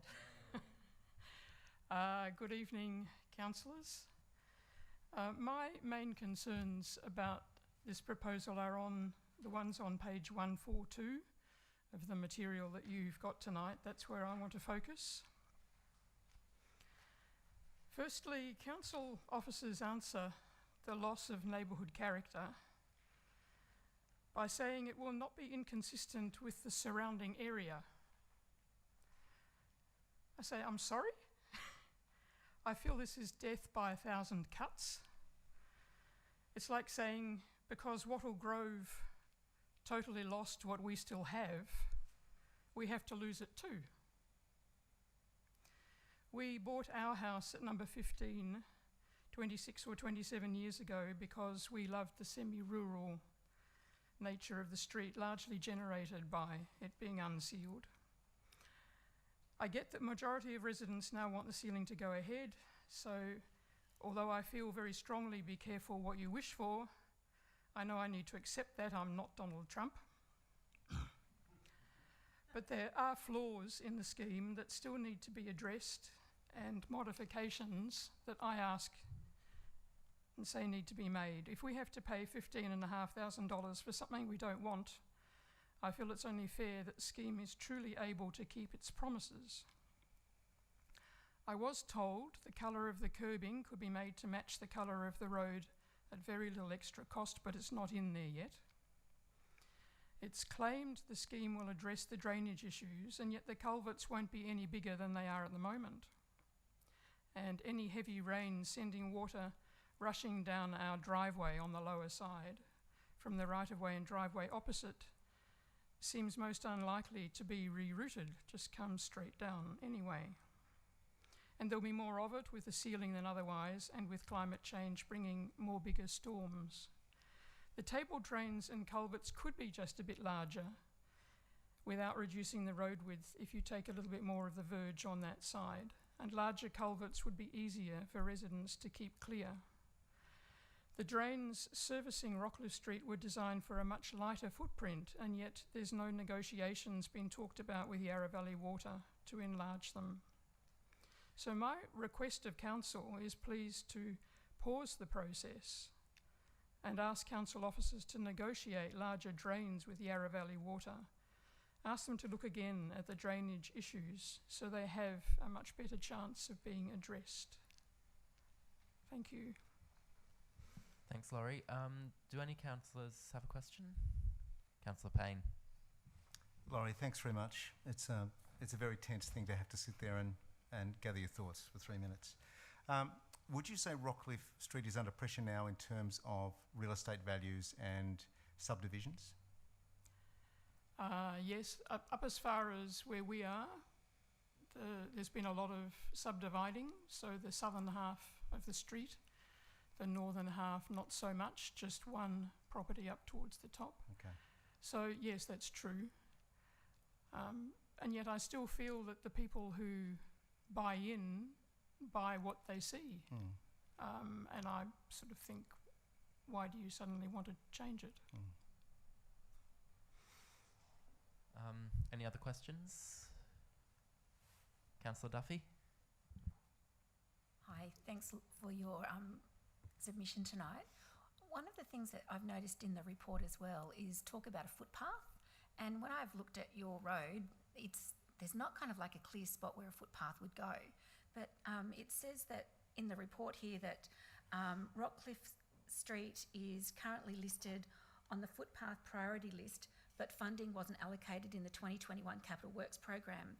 So hearing what you're talking about with the ceiling of the road, I'm wondering what your opinion is about having a footpath on one side, or the street, one side of the street or the other.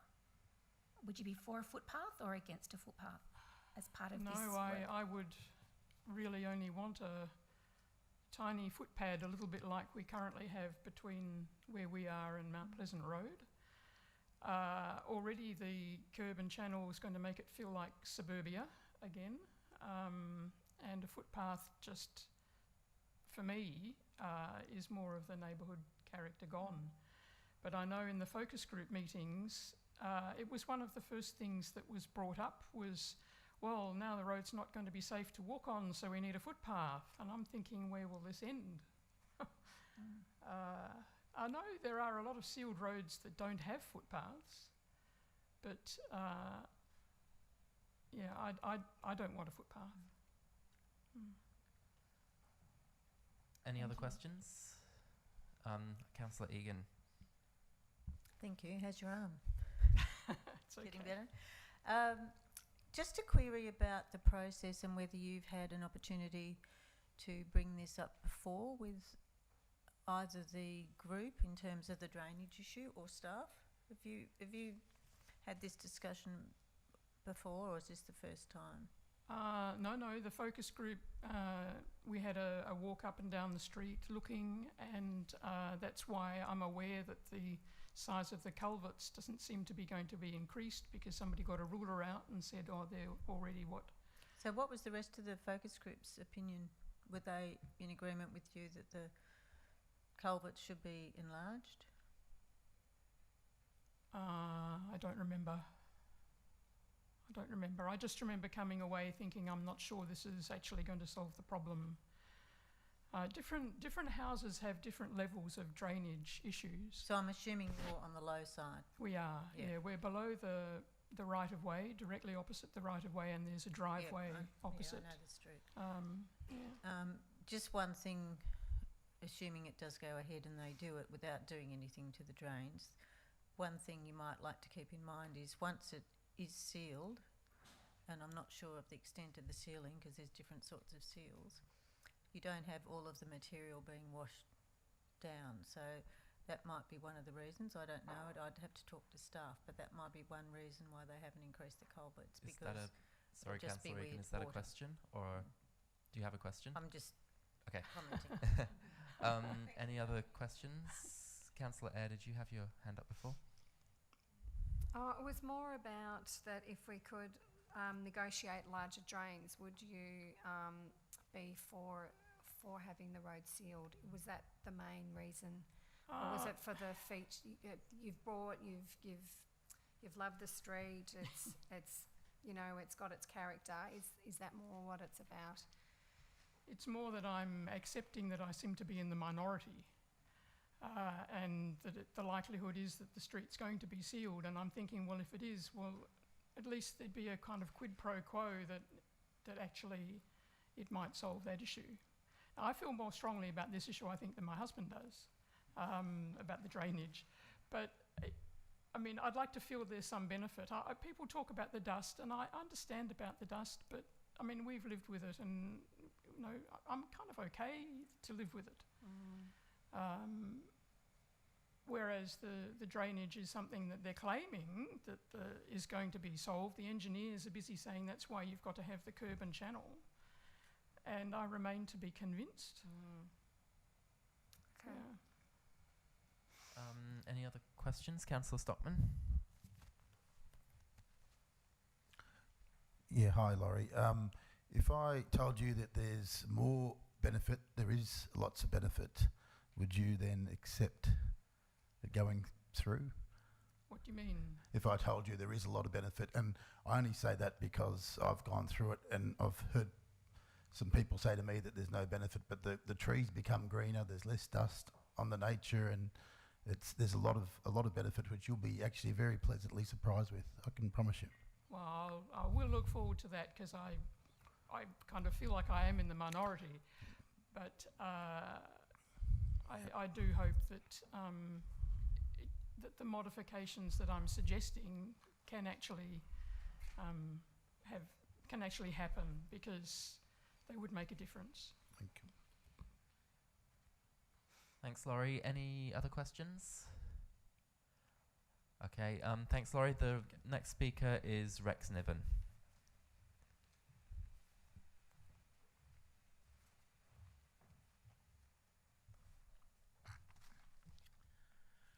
Good evening, everyone. I too am obviously a resident of Rockcliffe Street for 27 years and am opposed to the special charge scheme, specifically the sealing of the road. Although implementing this scheme is clearly the focus of the officers, I submit this is not well serving either the Rockcliffe residents or the wider community, nor is it in keeping with prudent risk management.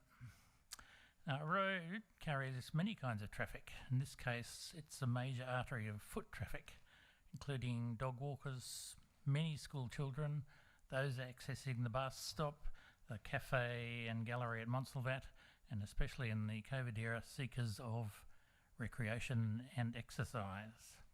Now, Rockcliffe Street is a natural link between South Eltham and the Woodridge area for those on foot. A network of safe and pleasant paths is a major asset to any town, and one that is recognised in other parts of Nillumbik,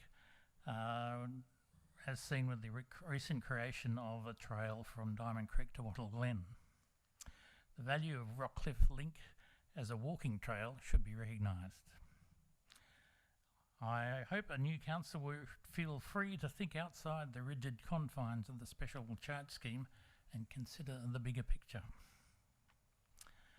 Now, more specifically about the officers' report, officers admit that there has been no consideration for a separate footpath. Thank you, Councillor Duffy, for bringing that up. And there is no budget in the immediate future. Provision of a footpath in the central part of the street would be quite difficult, given the steep banks and narrow width available, and may never be achievable. Disappointingly, there's been actually no effort to even quantify the number of walkers and children who daily use the road to allow this need for a footpath to be assessed.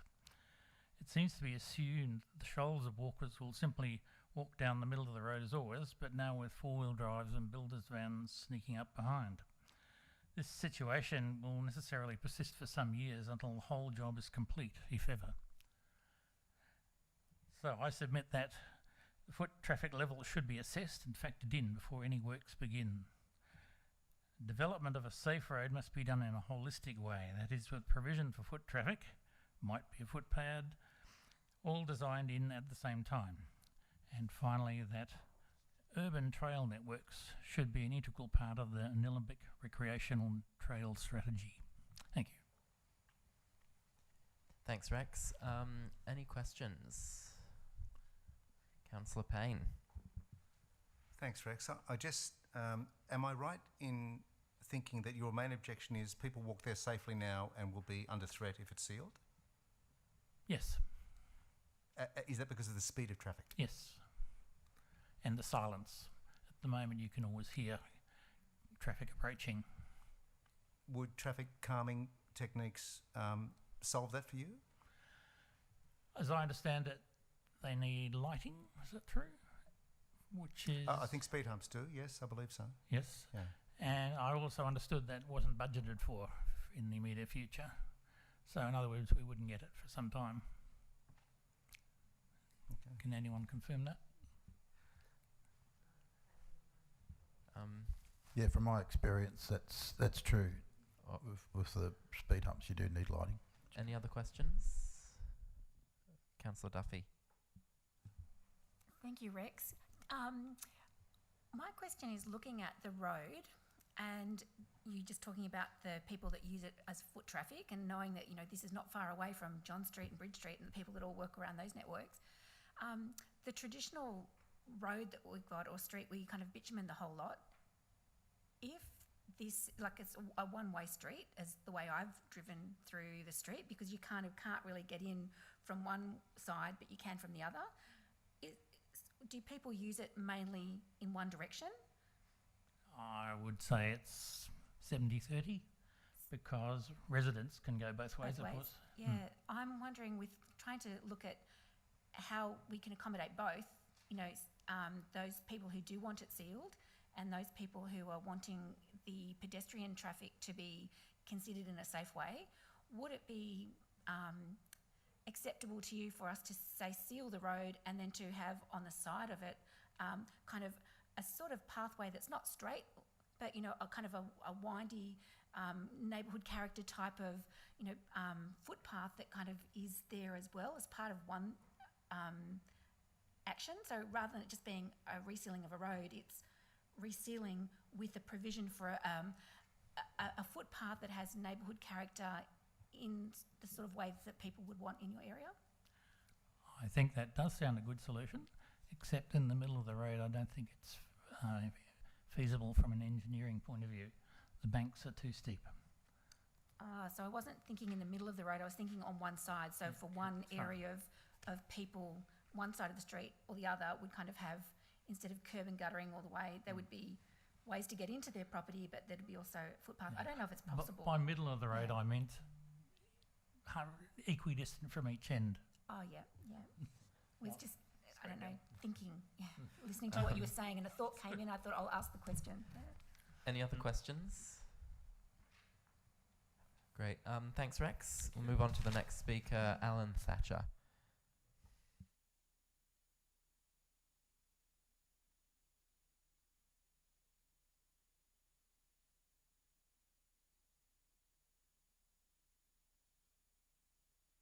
Just remember to turn the microphone on. I've got it now. The technology. We've lived in Rockcliffe Street since 2008, and we came out to Eltham from Surrey Hills because of the beautiful leafy area and because we could get 2,000 square metres of property, which is absolutely lovely with lots of trees on it. In the time we've seen an increasing consolidation of dwellings in the street through subdivision of existing lots. And we appreciate this is consistent with state government policy to increase density in existing residential areas to contain the spread of Melbourne and support that objective. Many of the original dwellings were 2,000 square metres and now being subdivided into 2 or 3 dwellings. The two main issues for us have been dust from the unmade road and drainage. In addition, the road requires regular grading by the council due to continued deterioration of the road surface. The dust, from our sort of ad hoc observation, is the dust has actually got worse over the time since we've been there in 2008. Our cars are completely covered by dust by the end of about 3 days, and the clay seems to be very, very fine, and it just filters through the air. Stephen talked about. The other major issue is drainage. Now, I've included a couple of pictures in my submission of the drainage issue. We got the impact of drainage by water running off properties on the uphill side of the road, and we're on the lower part, and 27 to 29 Rockcliffe Street, and we cop most of it. And the incapacity to cope with this downhill, with this major downhill drainage. We consistently have water draining down our driveway, bringing with it gravel and silt, And as I said, I've included photographs below. I've included photographs in my submission to illustrate this. In addition to solving these problems of dust and drainage, sealing of the roads proposed with inclusion of traffic calming, which has just been talked about, at 3 locations we believe will increase the safety of the road for use by pedestrians, as there is no footpath. And I was a member of the focus group, and I distinctly remember the focus group talking about the need, and the council talking about the need for lights at each of the speed inhibitors. So as far as I understand, that's an important part of what will be done if the street goes ahead. In conclusion, we strongly support the sealing of Rockcliffe Street as essential given the increasing density of housing in the street. It is an urban area. It's not a rural area. A sealed road will be beneficial to improving the amenity of the street by ameliorating dust and drainage issues, and with traffic calming measures slowing traffic to improve, we believe, to improve pedestrian safety. And that was really the basis of the submission. Thanks very much. Thanks, Alan. Any questions? No questions for Alan. Thank you, Alan. We'll move on to Nancy Fotia, who's not here tonight, but the CEO will read out a speech for her.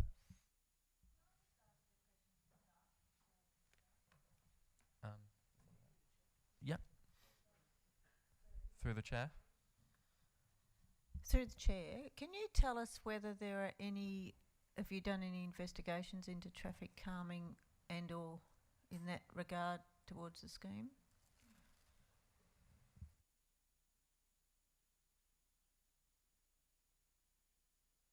Yeah, through the chair, with the special charge scheme, it does actually include 3 speed hump treatments between Mount Pleasant and Pitt Street. So that's been included in the scope and included in the estimation that's attached. Yes, it's part of the scheme itself. With lights. Can I ask you a question as well through the chair? Go for it. Joe, there was, understand 66% support in the first survey. Yep. Does it still sit at 66% or were... No, I believe it went down to 61. Right. So it's borderline. Yes, it's the 61. threshold is 60%, so it still complies with policy position. Yes, okay. The numbers are worth knowing. So now there's support from 15 out of 27, do I read that right? Or 16 out of 27 would be in support. I haven't got the paper in front of me, but if that's what the paper says, then that's what This the paper? results are. Yep. Does it? Okay.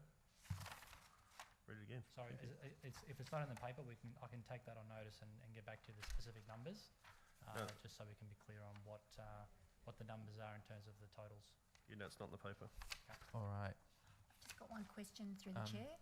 One more? Go on. Yeah, so earlier we heard from Stephen, and he was saying how there was somebody who was for it, and then they had a condition, and council, we didn't hear what the condition was, and because the condition wasn't met or considered, or it might have been considered, I just don't know, now they're not supportive. So it would be interesting to know what that condition was as well, so we can understand what they wanted and why that was knocked back. Yep. We can certainly get that information and distribute that to councillors as well. Great. Any more questions? Okay, we'll move on to the next speaker, Nancy Fotia, and the CEO will read out a speech that she's prepared. Good evening, councillors. Nancy writes, myself, Nancy Fotia, and my husband Andrew Lee own our home at 170 Pitt Street, Eltham. Our property is captured by the Rockcliffe Special Charge Scheme, and this should not apply to us given the lack of benefit. Further, we understand from various documents from council that the scheme was apparently supported by 63% of property owners, but we did not so support, and proposes to asphalt the full length of Rockcliffe Street, Eltham, but we do not have any use of that road. And works include curb and channel on the west side and other related works, including drains and storm water, predominantly for the lower side of the road, and we are on the high side on Pitt Street. We appeal to council to consider the special circumstances of our house.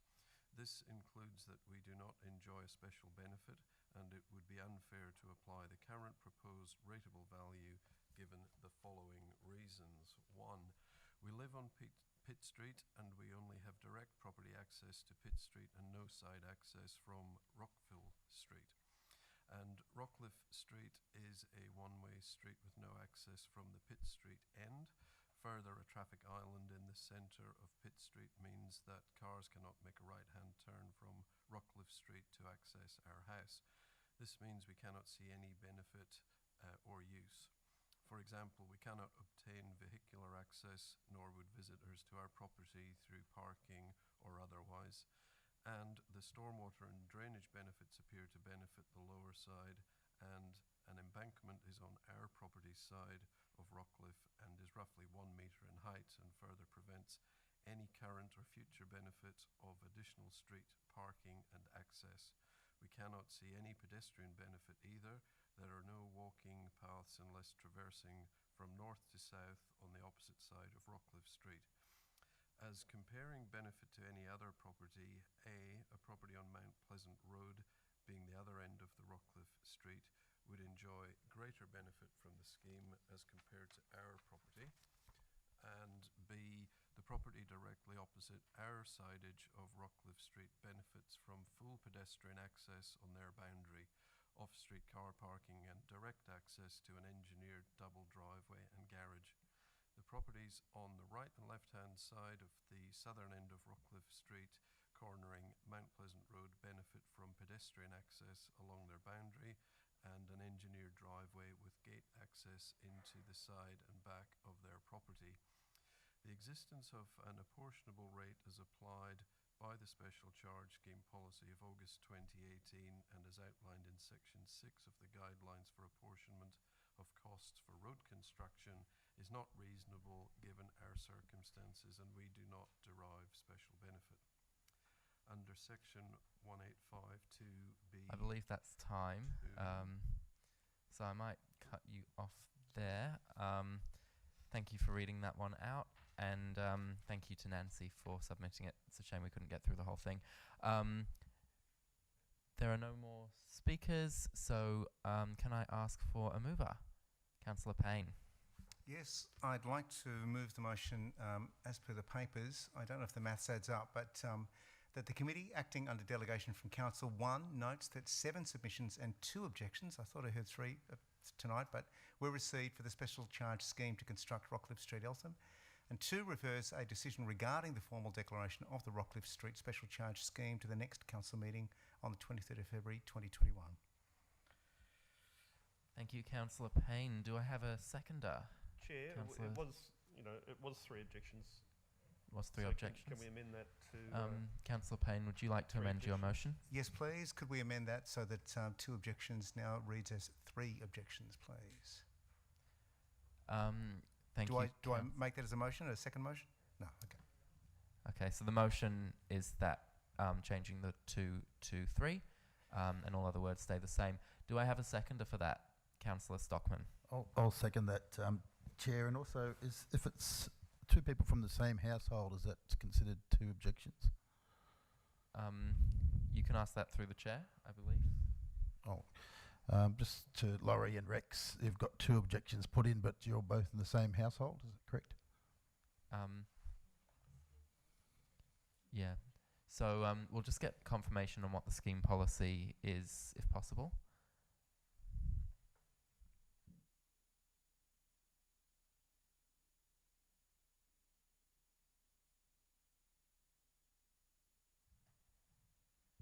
Sorry, through the chair, I'm going to have to take that on notice as well and get back to you. Thank you. All right, Councillor Payne, would you like to speak? Yes, this is another one of the difficult and contentious decisions we have to make. We don't have to make a decision tonight. We have to take the submissions tonight, so I understand that that's the purpose of the planning meeting. Special charge schemes are always difficult. 1, for the amount of money that you are suddenly hit with, and 2, apportionment, and council officers have to do a very difficult maths rules exercise to see how they calculate that fee. It's a difficult thing to do. It was actually 50% in the past, and they moved it to 60% to see if they could make it less contentious. I don't know if it's worked, but we still seem to be in that sort of borderline area. I think Rockcliffe Street is changing, and from meetings I've had with various residents, it is changing, and the people who bought there 30 or 40 years ago will know that it's changing. There is pressure now, and I think the road will increase amenity, and if there are speed calming measures in place, I'm hoping that that won't make a difference to pedestrians, except that they won't necessarily have that dust that they'll be kicking up. It will raise property values, it will increase density of an area that is increasing already, and we don't have toll roads. We don't pay it that way. It's an unfortunate and rather a brutal way of paying for these roads, but I think it works across the Shire that way. So on that basis, I just want to say I support that we accept the submissions, and that we need to get a little bit more homework done about the actual nature, who's objecting and their reasons to move ahead. Thank you very much. Thank you, Councillor Payne. Councillor Stockman, would you like to speak? Yes, please, Chair. I'd just like to talk a little further to you, Laurie, and to Rex, that there's plenty of people on my street which I really felt for. They're my neighbours, and just like you, I probably appreciate Stephen coming up and going through what he's gone through. He's not the enemy, and it's not about losing. And what I've found in the end is that there's been some really, really positive things from it. The trees are greener. There's less dust that goes out onto the trees, and our streetscape's changed very well. It's also a big safety concern when you mention the noise on the dirt road. Unfortunately, with our road, we had an accident just prior to us sealing, and it's because of the dirt road, and fell down the ditch, and we had two elderly ladies who were still injured from it. So that was very sad, but it has been a lot safer since. We don't have any speed calming methods on our street, and it's pretty open, and we've found that cars are behaving better. They don't go as fast because they feel that there's rules in place, so whether that be a 50 zone or 60 zone. But I think through my whole process through it, council really helped you right through it. Your neighbours helped you through it, and let's hope that if it does obviously pass, that there's some big benefits you can get from it. Thank you, Councillor Stockman. Any other councillors? Councillor Eyre. Thank you. I just wanted to say that now that I understand that there's speed calming and lights included, which is good, I just want to make sure that the residents actually understand that. And I'd also like to get more information about what's involved in getting a footpath instead of a footpath, and what are the options, given that the street is due to be resealed. Let's try and finish it all at once, less disruption for the residents, less noise. But yeah, I'd just like more information on that. Thank you. Thank you, Councillor Eyre. Any other councillors? Councillor Perkins. Special charge schemes for sealing roads have been, I've voted on many of them over 11 years now on council, almost 11 years. You know, if it's close, if it's borderline, you know, council hasn't necessarily supported the officer recommendation. This is borderline. In the past, it's very clear in the officer report as to what the numbers are. It's a bit like pulling teeth tonight in terms of trying to find out where the vote sits, and it's 16 out of 27, it appears, so 61% in support. You know, the policy direction is 60%. You know, we proceed. Under 60%, we abort. You know, I'm not suggesting by any stretch of the imagination that I'm going to support applying the scheme at the OCM. You know, it's very close. We might have one person who changes their mind. That will help me change my mind. I will not change my mind, but just affirm that perhaps in the light of what's gone on in the last 12 months with COVID, we've got people under financial stress. With it so close, it may be appropriate to vary the policy position by 1%. So I'm at this stage supportive of the motion, but seriously considering not supporting introduction of the scheme. So just to let you know where I'm at, it's as I say, too close to call at the moment. 61%. That's not an overwhelming victory on behalf of the people that want to seal the road, in my view. Thank you. Thank you, Councillor Perkins. Any other councillors? In that case, I'll put it to a vote. Those in favour? And that is carried unanimously. All right, the next item is the draft community engagement policy. We have a number of speakers. The first speaker is Richard Sherman. Richard, would you like to come to the front?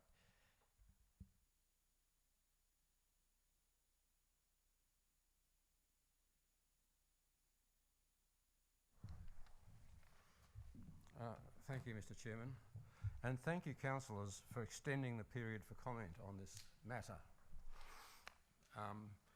The material that the officers have provided is all written on the assumption that every matter on which engagement might take place originates from the office.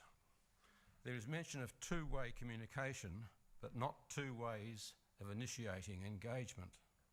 There are cases where matters arise in the community first, and I haven't spoken to one of those this evening. And it would be good if this policy were extended to cover those. There is mention of the IAP2 organisation in the draft policy. I've studied their site and discussed their role with one of their helpful people. That organisation lists core values for what they call the public participation process. Yet in our draft document, this is represented in the draft as core values for engagement. Engagement and participation are different concepts. The core values list does not touch on how a matter might be taken up in the first place, or how citizens might be facilitated in their efforts to initiate something. So I suggest that it disqualifies itself as a list for engagement. It's a list for participation. We ordinary residents need some help. When should we write to 1, our councillor, or 2, the CEO, or 3, the officer who we believe deals with the matter? How should we tailor our communication? Does it mean that we have not done that well when an email goes unanswered? A helpful tutorial page on the website covering this would be very valuable. Thank you. Thanks, Richard. Any questions? Councillor Duffy? Richard, thank you. You just raised a really great suggestion there. So when you're looking at people putting their questions or their feedback into, not feedback, but trying to raise an issue with council, would you like to see on the website a drop down where you can add information for council to? I'm trying to work out, at the moment, I believe that there is a spot where you can put in comments, but I'm trying to work out in what format would you like to see it so that it's more obvious that you're trying to raise something with council so that it doesn't get lost, it doesn't go into a black hole of not being answered. I don't know about your suggestion. I haven't thought about that. But if you look at the John Street and Bridge Street matters, where some of the issues that are being dealt with by council at the moment are being dealt with because I asked Councillor Clark to include them in his motion. And I've had officers argue with me about what they're for. And I've said, sorry, it's my idea. I know what it's for, but there's a power unbalance. By the time the officer has got it, it's a different plan altogether. And we get boundaries put in a place that's not relevant to what the original project was. So, and as I say, communication, I try to do courteous emails, but I don't always get replies and things just don't go through. So the basic information that started the whole project off is not necessarily getting through to the people who have to implement it. Thanks, Richard. Any other questions? Great. Thanks, Richard. We'll move on to the next speaker, Sue Dyatt.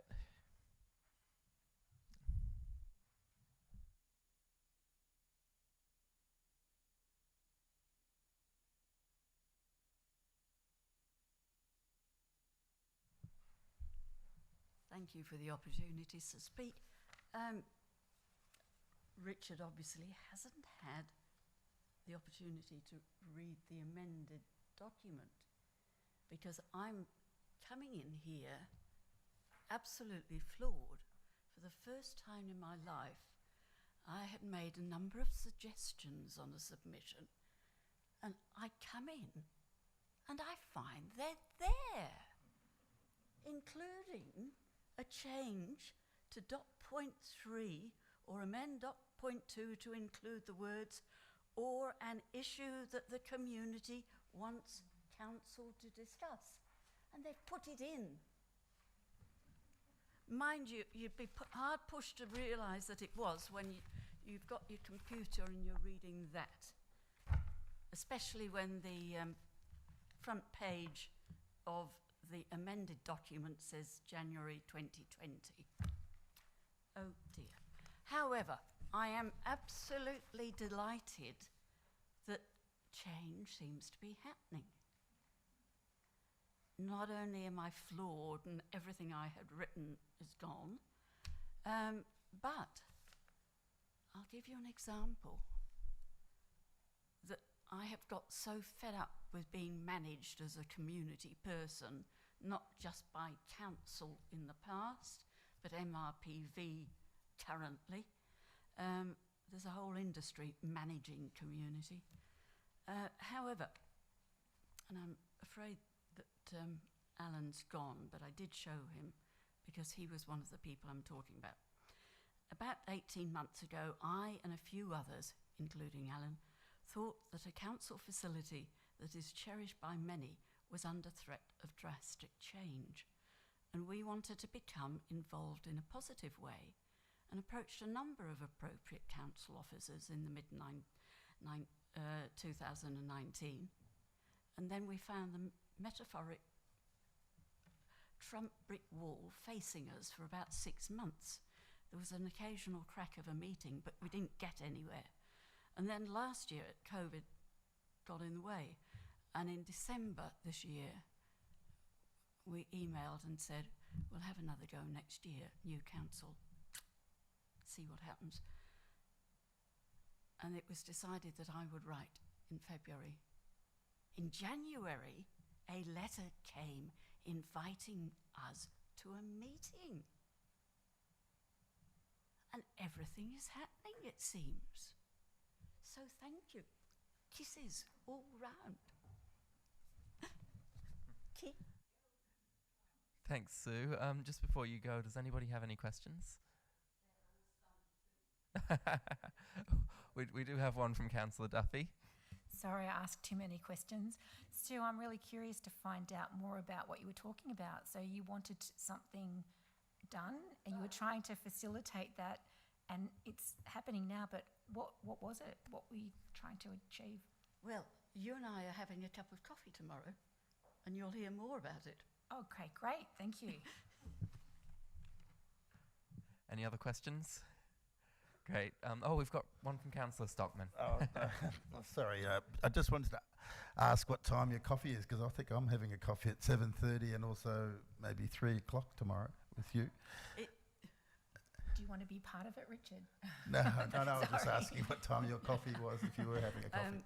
After a meeting with MRPV. Okay, thank you. I trust there are no more questions. Okay, thanks, Sue. There are 3 more speakers who aren't here tonight, but they have all written something for the CEO to read out. So the first is Narelle Campbell. I broadly support the draft plan, but it says above I need to either support or object, so I picked one. So this is a letter in support. Thank you for the opportunity to provide a submission through the chair, and apologies I'm not able to be there in person to do so. I have a prior commitment.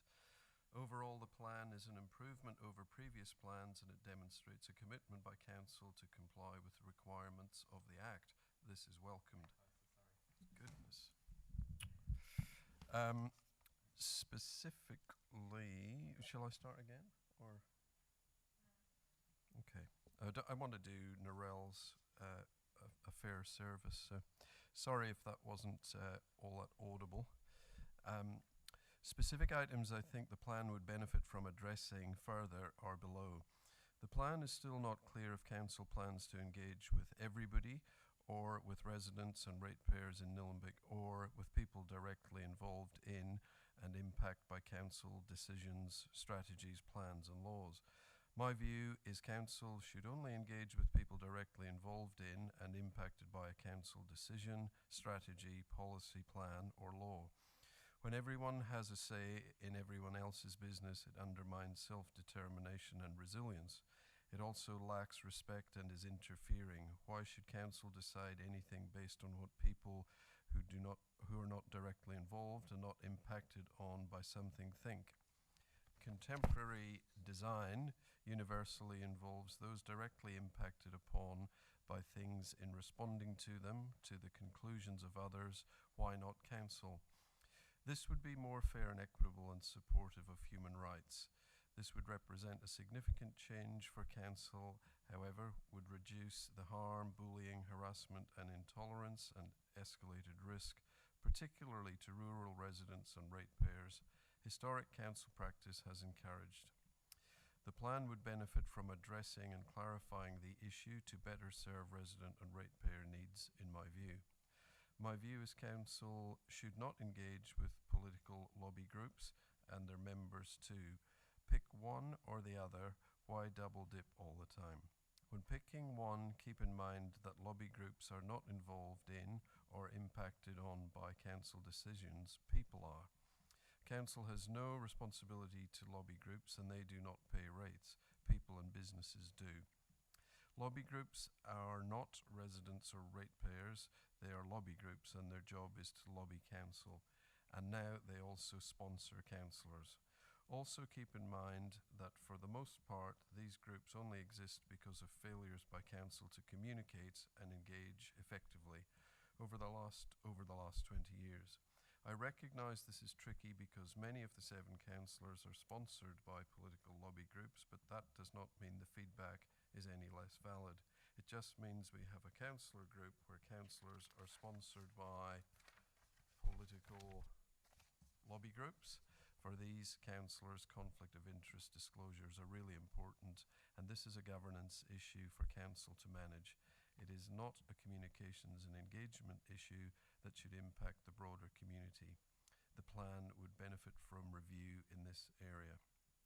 The plan does not make clear how council will use communications and engagement outcomes to inform decisions. It should. That one, that's time. Cool. Thank you. We've got a few more. The next one is from Gilla Schnapp, and once again the CEO will read this one out. I listened into the virtual meeting last Wednesday, 3rd of February, but was unable to contribute, and unfortunately the time allocated today for a replacement appointment was cancelled. I therefore reserve the right to add a necessary confidential engagement submission to council. I congratulate council on this draft, but ask that the following additional suggestions be added. All engagement interaction must be before decisions have been made, at the very initial stage of the process, as was suggested by all at the virtual session. That every aspect of the engagement policy is applied equally to all stakeholders, landholders and engagement list. That fair and reasonable opportunity for input and action is given to all affected by council decisions. That telephone communication access is considered a method of engagement, as has been in use during the pandemic for the Yan Yin Road upgrade panel hearing. This option should also be offered at council meetings. That the promise of success and proper consideration of public contributions includes every individual's input without being selective or biased towards anyone. That the policy or any aspect of it cannot be overridden by any other council policy. That equal access to all council staff and councillors is offered to all without censorship or restriction. That a summary of important processes, be they local, state or federal, affecting Nillumbik, be advertised in the business paper for each council meeting, e.g. electoral boundary changes currently in process. that all residents have equal access to and contact with the Mayor, CEO and all councillors, that council meeting agendas be released to allow 2 business days to respond as needed. The current 1 day is insufficient to include lobbying and reply. And that's Gilla's submission. Thank you. We've got one more, and that is from Esther Caspi. And once again, the CEO will read this one out. Thank you, Chair. I reserve the right to make a further submission in more detail as a significantly impacted stakeholder, landowner of past engagement or communication policies by Council. I applaud the draft on the condition that in no way selective to any specific person or families. It must be applied equally to all citizens, ratepayers, stakeholders in the Nillumbik Shire. Furthermore, it is not acceptable if this policy can be dismissed or ignored or altered, and an additional special contact policy can be applied to anyone in the Shire instead. It will be a sham if Council is able to override it with its own special policies targeted at individual families or companies. All ratepayers must be afforded equal democratic representation and engagement opportunities. Bias and prejudgment have no place in the engagement policy of Council. I request the removal of any special existing engagement contact policies with Council staff or councillors that sabotages and disallows proper normal communications for stakeholders to enable protection of their property interests. I also request that all Council notifications to all materially impacted stakeholders are made via hard copy letter. Such an option is essential for the elderly and those with technical or other difficulties. Finally, Council needs to create easier pathways to communication and engagement notifications for those unable to access the internet, e.g. elderly, those with a disability or other. Late engagement submissions, extensions of time and special circumstance consideration must also be allowed for all ratepayers as well. Please add all above requests to the draft before adoption. And that is Esther's submission, Chair. Thank you. And that is all speakers on this item. So I will ask for a mover. I'd like to move the motion. No? I think Councillor Eyre had her hand up first, so I'll go to her first. Thank you. Have to be careful, Jeff will Sorry. jump ahead all the time. So the recommendation as per the papers, that the committee, acting under delegation from Council, A, receives and notes the community engagement findings report, including all submissions, and including attachment 1 on the draft community engagement policy. B, request that officers consider the matters contained in the written and verbal submissions during finalisation of the community engagement policy. C, provides any additional input to the community engagement policy before the policy is due to be endorsed at the next council meeting on the 23rd of February 2021. D, request that officers thank submitters and provide a written response to their submissions.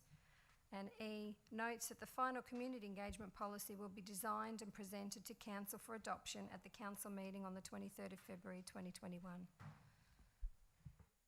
Thank you, Councillor Eyre. Do I have a seconder? Councillor Duffy.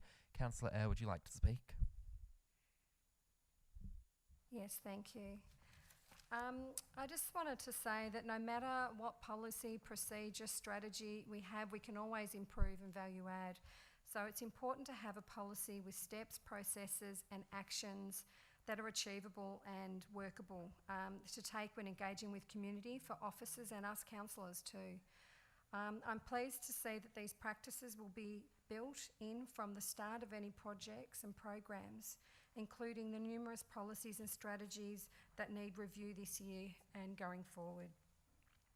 Thank you, and I just think it's amazing to finally have something that supports engagement with community, and it's really important that Council has an opportunity to listen and interact in a positive manner with community. Thank you. Thank you, Councillor Eyre. Councillor Duffy, would you like to speak? Thank you. This is a really important policy for me. I want council to get it right.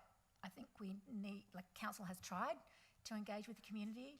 There have been barriers to that, and I hope that we can do a better job in the future. A couple of things that have really stood out for me with some of the submissions that we've heard from people. I'd just like to read a couple of points. One here is, please advertise all submissions for community consultation on the front page of the website, along with communication via all mediums: email, letter, phone, SMS, advertising and social media.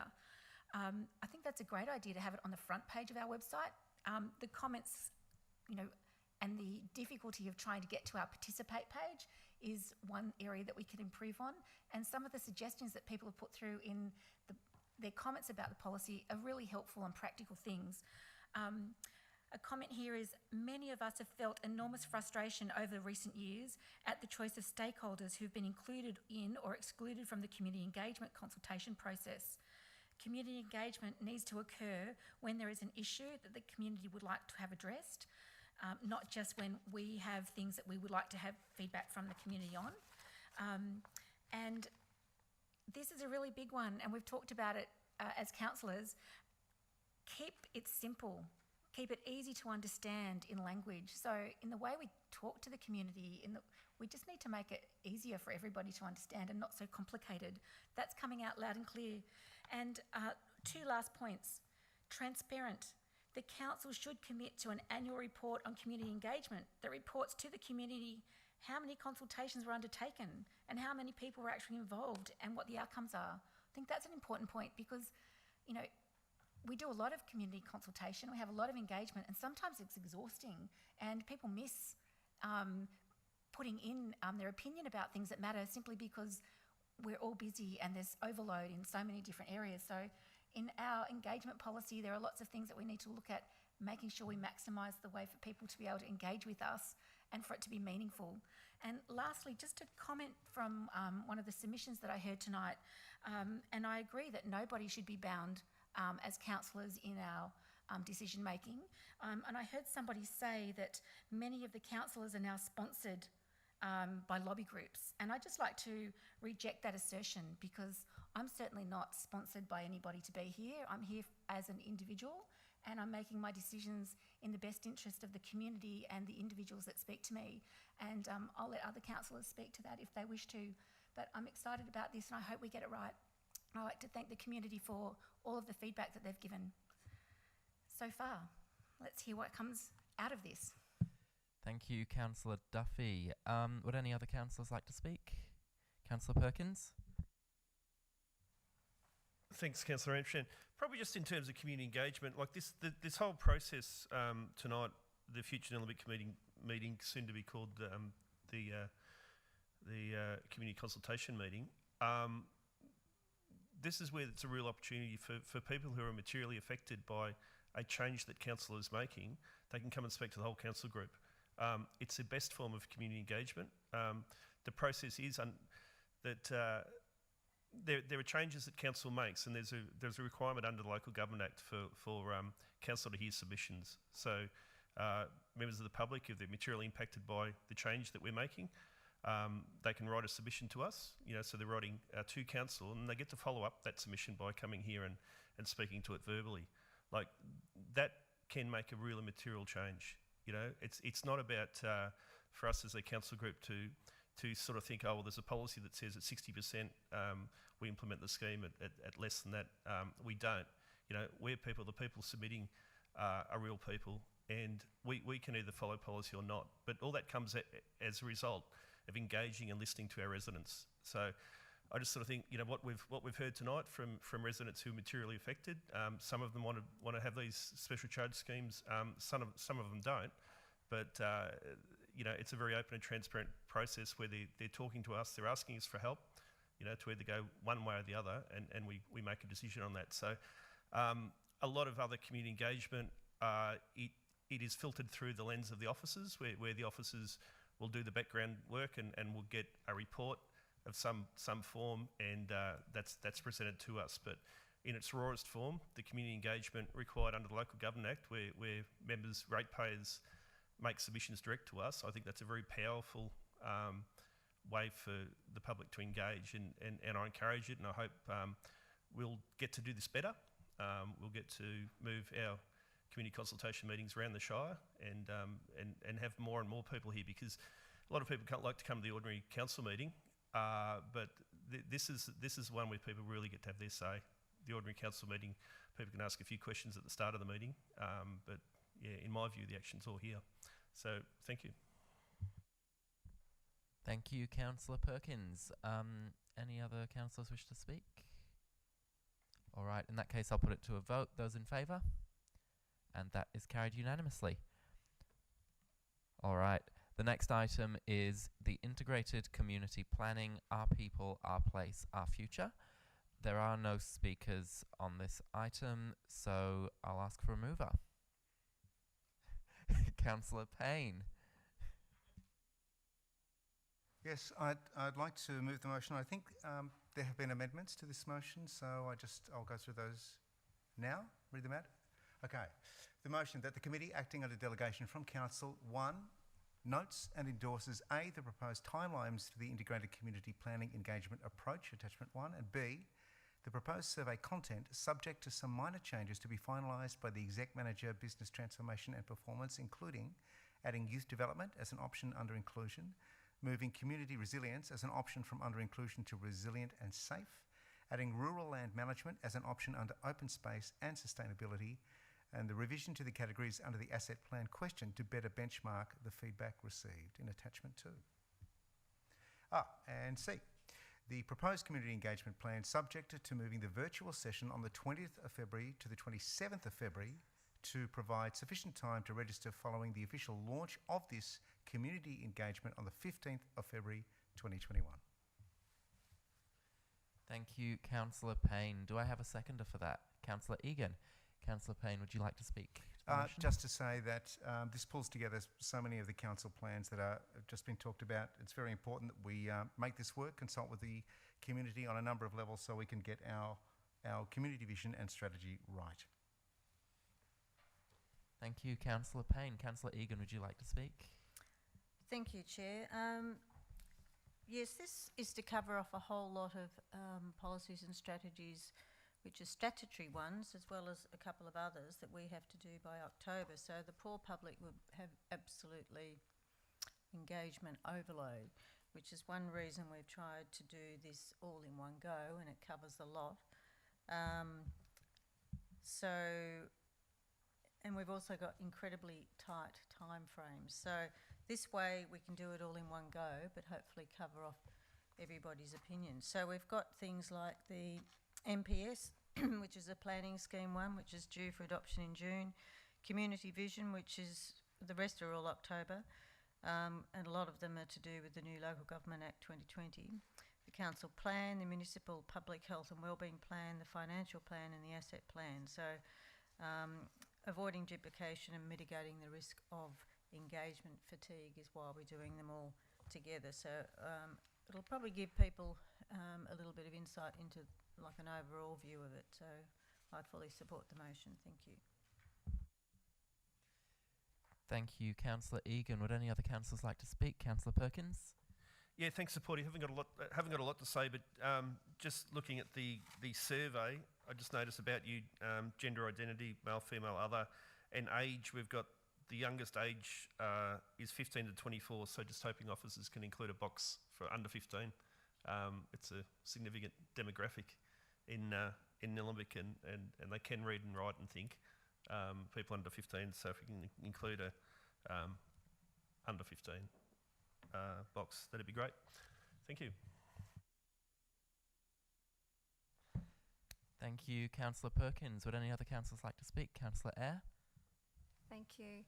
I just wanted to also acknowledge that we've just been talking about the community engagement policy, and whilst that's not being adopted until the next meeting, and this is going ahead, the integrated community planning, it is taken into consideration the draft community engagement policy. So it's important to note that this is not just a standalone, and it's not looking at the engagement policy that we're just endorsing coming up. Thank you. Thank you, Councillor Eyre. Any other councillors like to speak?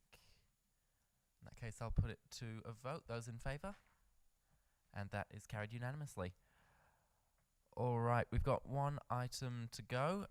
So the final item is Amendment C129 to the Nillumbik Planning Scheme, removal of the EAO from various parcels in Plenty, response to exhibition. There is one speaker, Kristen Argus from the Environmental Protection Agency. She's not here in person tonight, but the CEO will read out a speech that she's prepared. Thank you, Chair. EPA thanks Nillumbik Shire Council for the opportunity to present on its submission relating to proposed planning scheme amendment C129, the amendment to the Nillumbik planning scheme which seeks to remove the environmental audit overlay from a number of properties in Plenty. EPA provided a written response to the amendment on the 5th of November 2020. Further advice and information were provided to the council planner via email on the 12th and 27th of November in response to their queries. Excuse me. Given its non-statutory role, EPA's consideration and advice on planning matters relating to the application or removal of an EAO is intended to assist planning authorities in making informed decisions in the early stages of the planning process. The focus of our advice is on the potential risk of harm from pollution and waste on the environment, human health and amenity. Furthermore, EPA's advice is intended to inform the planning authority, i.e. council, not endorse a particular outcome or support or oppose a planning scheme amendment.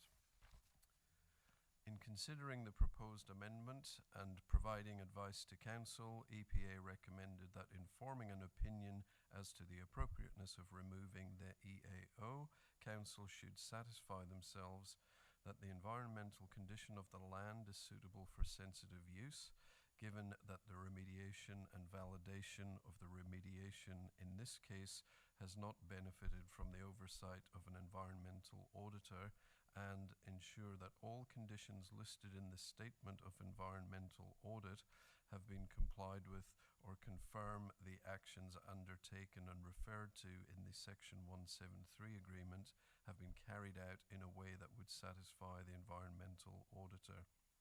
These recommendations are made on the basis that adherence to the EPA regulated audit process will ensure that the risk of harm has been appropriately managed, and Council, as the planning authority, can be satisfied that the land is suitable for the intended use. Subsequent to its initial advice, EPA provided further advice on possible further steps to ensure that the land is suitable for the intended use. This includes independent verification by a third party. Such independent verification would normally be commissioned by the proponent or the beneficiaries of the amendment and be carried out by a suitably qualified environmental professional. The objective would be for the appointed party, usually a consultant, to verify that conditions included in the SOEA have been met and the remediation has been carried out to the appropriate standard.